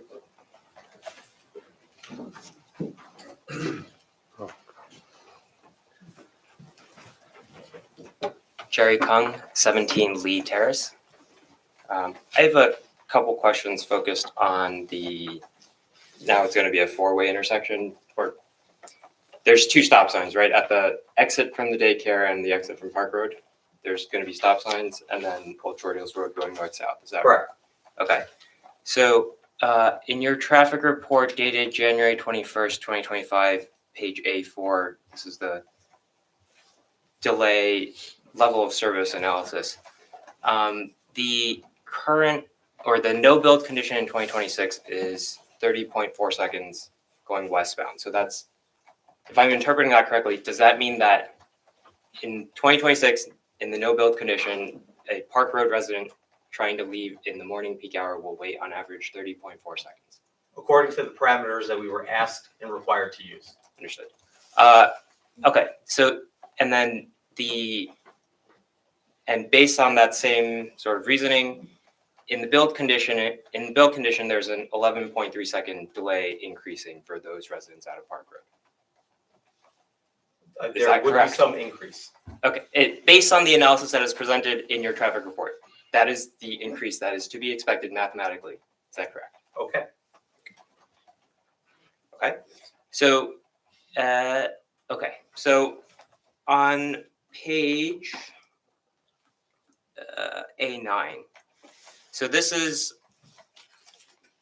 the same report, page A9. This is showing traffic counts coming out of the proposed structure. I have a question about the counts for the westbound Park Road residents versus the eastbound daycare exiting folks. Could you explain why 2/3 of the traffic out of Park Road in the peak AM hour is going northbound versus 2/3 of the opposite side going southbound?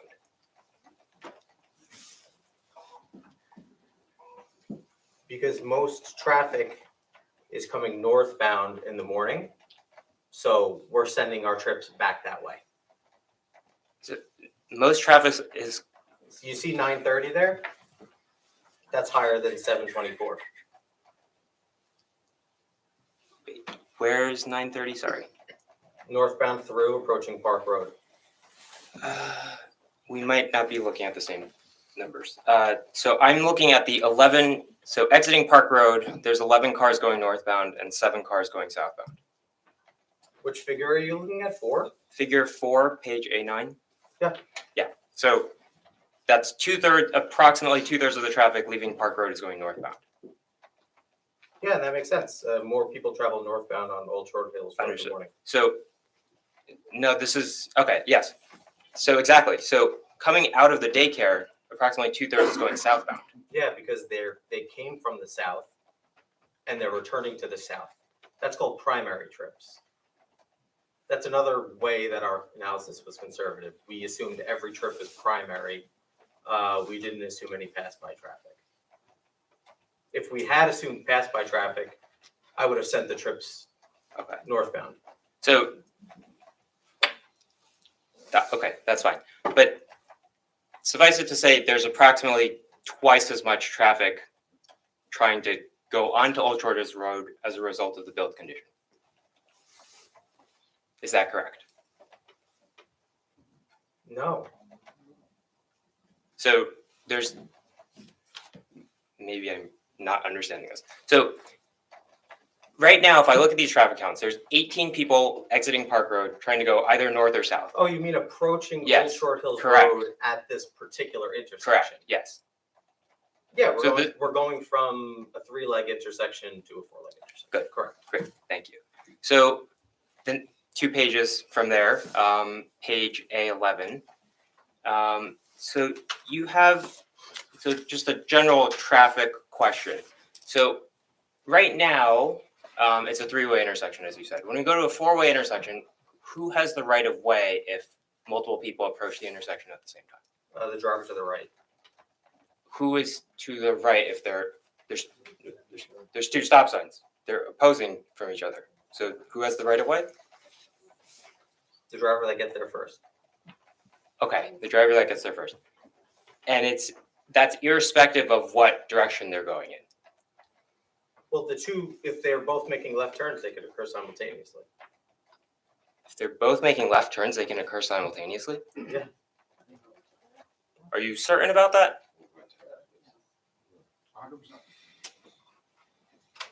If they're both making left turns, it can occur simultaneously. Yes.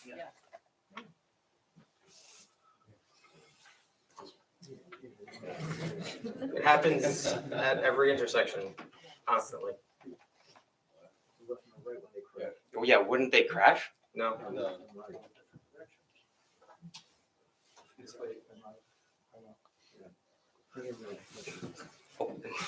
Okay, maybe I guess that okay, we'll set that aside for now. So they would have to alternate, essentially.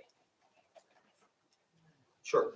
For the most part. For the most part. Barring For the most any, part. okay. For the most part.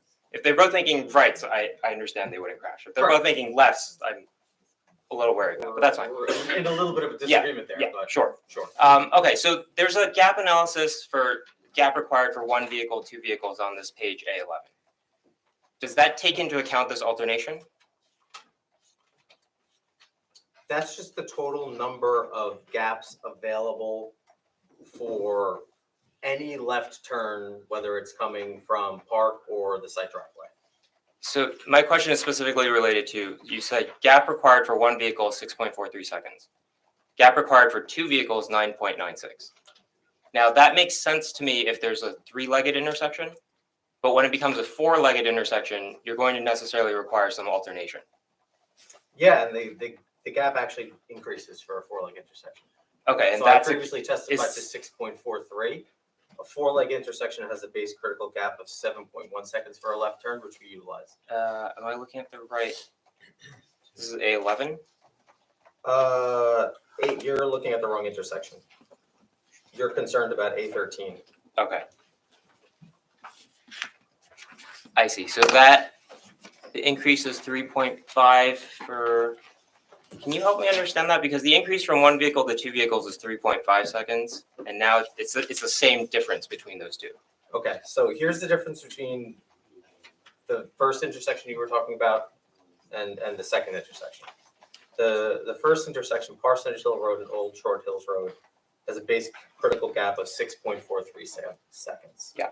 That increases to 7.1 seconds because it's a 4-leg intersection. The follow-up gap is taking into consideration that drivers behind that vehicle that accepts a gap tend to accept a smaller gap because they're aware of what traffic is on the roadway, and they don't need to wait that full time to perform a follow-up maneuver. Yes, I understand that, but shouldn't that increase if it's a four, like, shouldn't that difference between the 1 and 2 car, the differential between the gap required for 1 and 2 cars? Or am I not, I just might not be looking at the Yeah, right I mean, number. the highway capacity manual doesn't say that. Okay, that's fine. So I'm gonna go back to my original question related to the delay in terms of level of service. So just help me understand this, because if I use a simple, and maybe I'm oversimplifying, if I use a symmetry argument, right? So I'm taking a 3-way intersection. I'm essentially taking this Park Road, I'm mirroring it on the other side, right? It's the same, we said earlier, it was double the amount of traffic.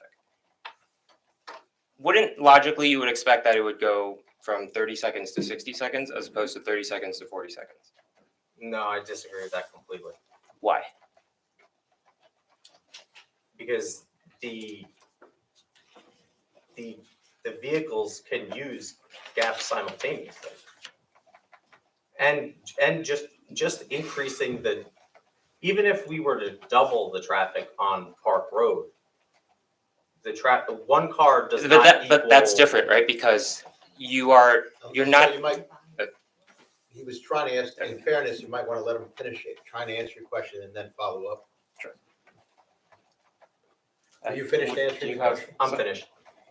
Mr. Chair, if I may, try to give a generous amount of latitude here, but at the end of the day, I don't know that it's incumbent upon the applicant or its experts to enable every member of the public to thoroughly understand the details of this report. He's provided testimony, he's been subject to specific questions. The board's independent consulting traffic engineer is in fundamental agreement with the conclusions. We've devoted an awful lot of time just to help an individual member of the public better understand the study. I don't know that that's the applicant's responsibility. And I said, if I understand the objection, and everything has to be reasonable. Mr. Chairman, if I may ask a question of Ms. Dory. Ms. Dory, did you say you have one or more experts that you intend to bring in opposition to this application? Yes. And what it would be the profession of that one or more expert witnesses? Yes, I have one expert, Eric Keller. He's an engineer, a traffic engineer. A traffic engineer, did you say? Yes. Okay. So maybe in the context of that reasonableness, we're going to have an objector traffic engineer who presumably will be an expert in the field of traffic engineering and accepted as such. We'll see. So maybe the objection is reasonable. We may not be able to get everybody to understand every aspect of traffic engineering in the report. Do you have some specific questions based on, as best as you can understand, traffic engineering for this particular witness? Sure. I guess my specific question is, based on the sort of questions that I asked, do you continue to think that it is reasonable that it's only going to be an 11-second delay for the folks coming out of Park Road in the build condition?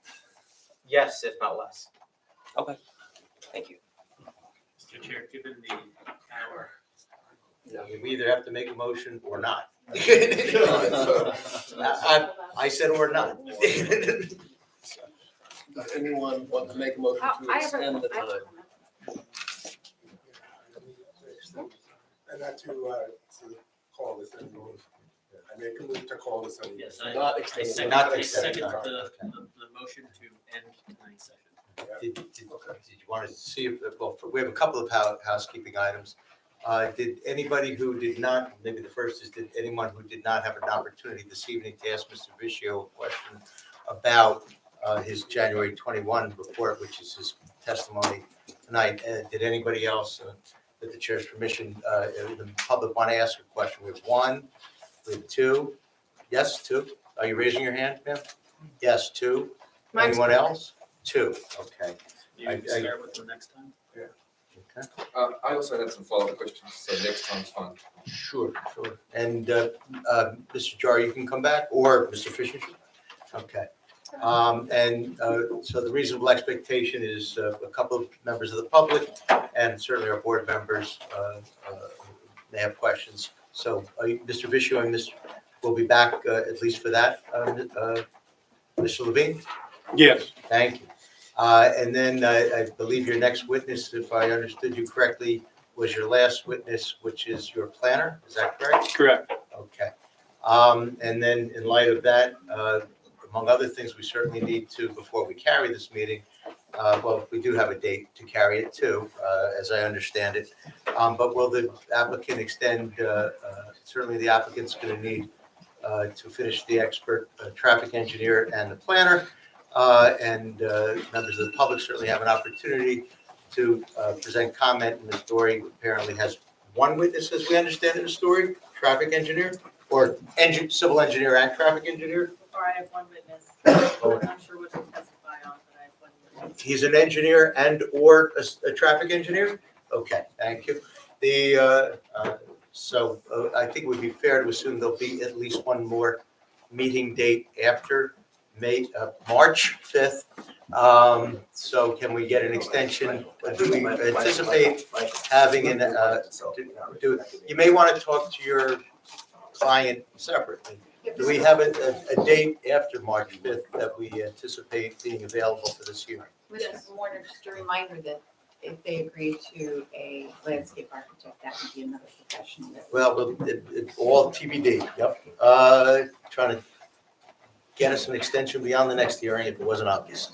Just a reminder. Yep, The appreciate it. public's also going to need adequate time to. Everyone's going to get due process in an adequate amount of time, fair. After March 5th, what's our next date? March 19th. Okay, and do we have anything scheduled? I know it's a little early, but for either of those dates yet? Not yet, okay. So can we have an extension of time to March 20th so as to accommodate everyone, including you and your witnesses and your client, for the 5th and the 19th? I need to confer with my client as to that. Our consistent practice, with the exception of last time, because we had the benefit of a special meeting, was to take these meetings by meeting. You have an extension through the Special meeting 6th. this evening as well, didn't you? That was why we gave the extension through March, though. That's what I meant. So I need to confer with my client. You have Please do. Ms. Dory, did you have something?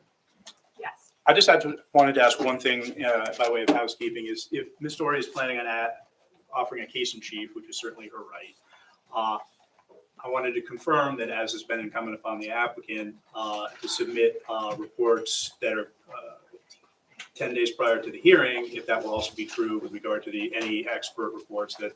My Ms. Dory advice to the intends board to- is, it's the board chairs, that should be, that's what's fair, that's what's reasonably expected. And certainly, the board and the applicant should have some idea before this witness comes to at least what area of expertise this witness has, if it's civil engineering, traffic, both, neither, in fairness to everyone. So Yes, you'll be I'll able to do that, Ms. represent Dory? to you that he's an engineer, he's a traffic engineer, he's a planner, so. All I- three? yes. And will you be seeking to have him accepted as an expert in all three I areas? don't know at this point, but I'm just letting you know his qualifications and. So there's a and potential for all three, is that correct? There's a potential. Okay, thank you. But as to the question of Mr. Levine about submitting things 10 days in advance, there has been many changes to the site plans that have been discussed over just the course of the last two hearings. And my understanding from the last hearing was that the applicant would be submitting revised plans to the board before the board actually voted on the application, because at least some of the changes related to whether or not there's a variance for lot coverage. And there have now been changes to the buffer.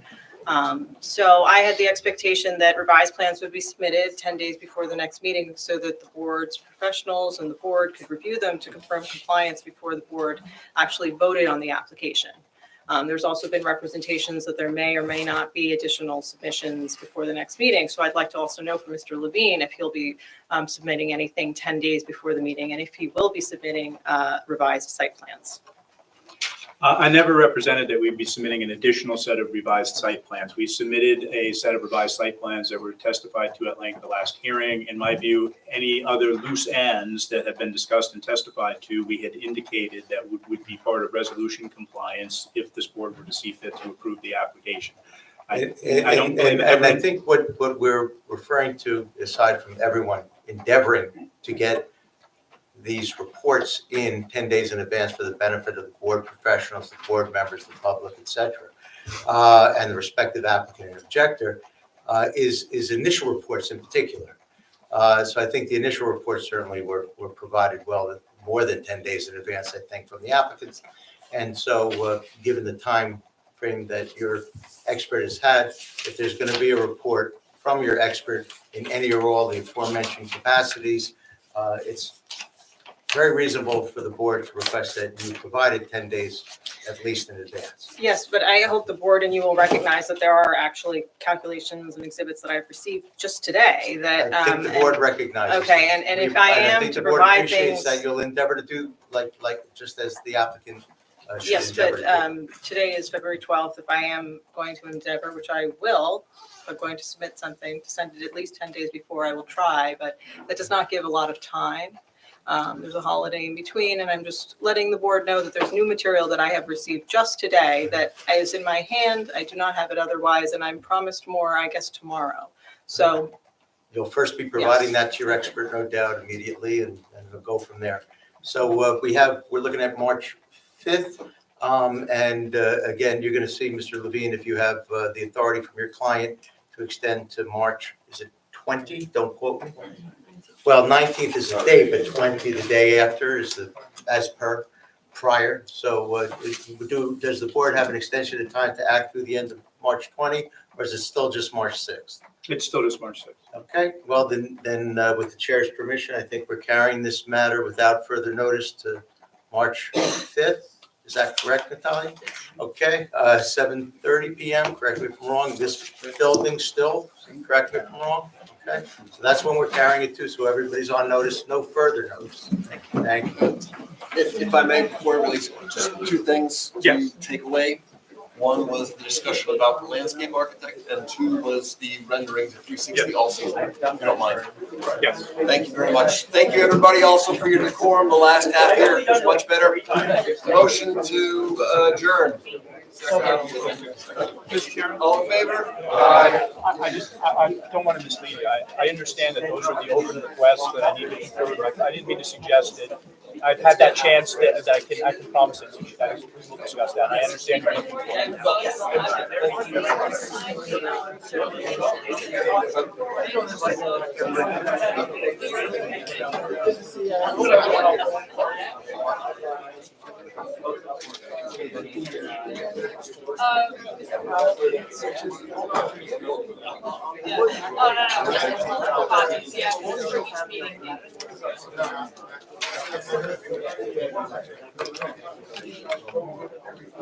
Excuse me, John.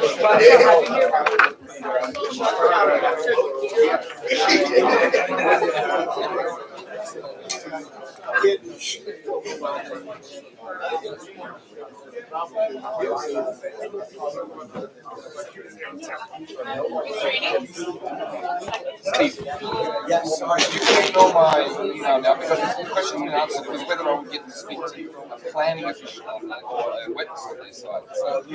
And I'm sorry, I tried to get back down within 24 No, it's not a problem, it's not a problem. A lot of work.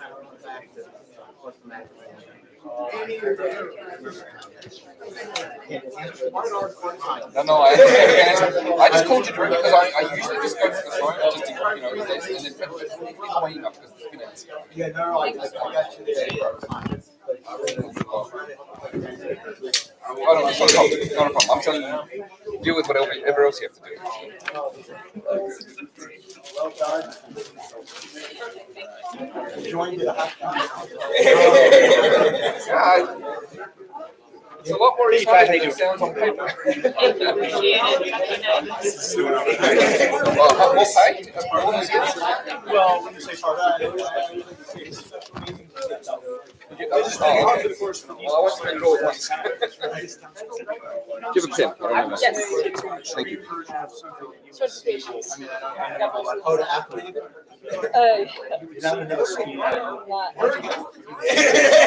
Oh, it's before him? All right. Isn't that a conflict of interest? Okay, there you go. That's me, and that's my signature. Wait, just make sure you get every copy on there, because it's one. Oh, I gotta copy sign all for the each copies? meeting, yeah. Oh, okay. Easier for everybody. Okay, I didn't know what the protocol was. Well, I would say that's a big part.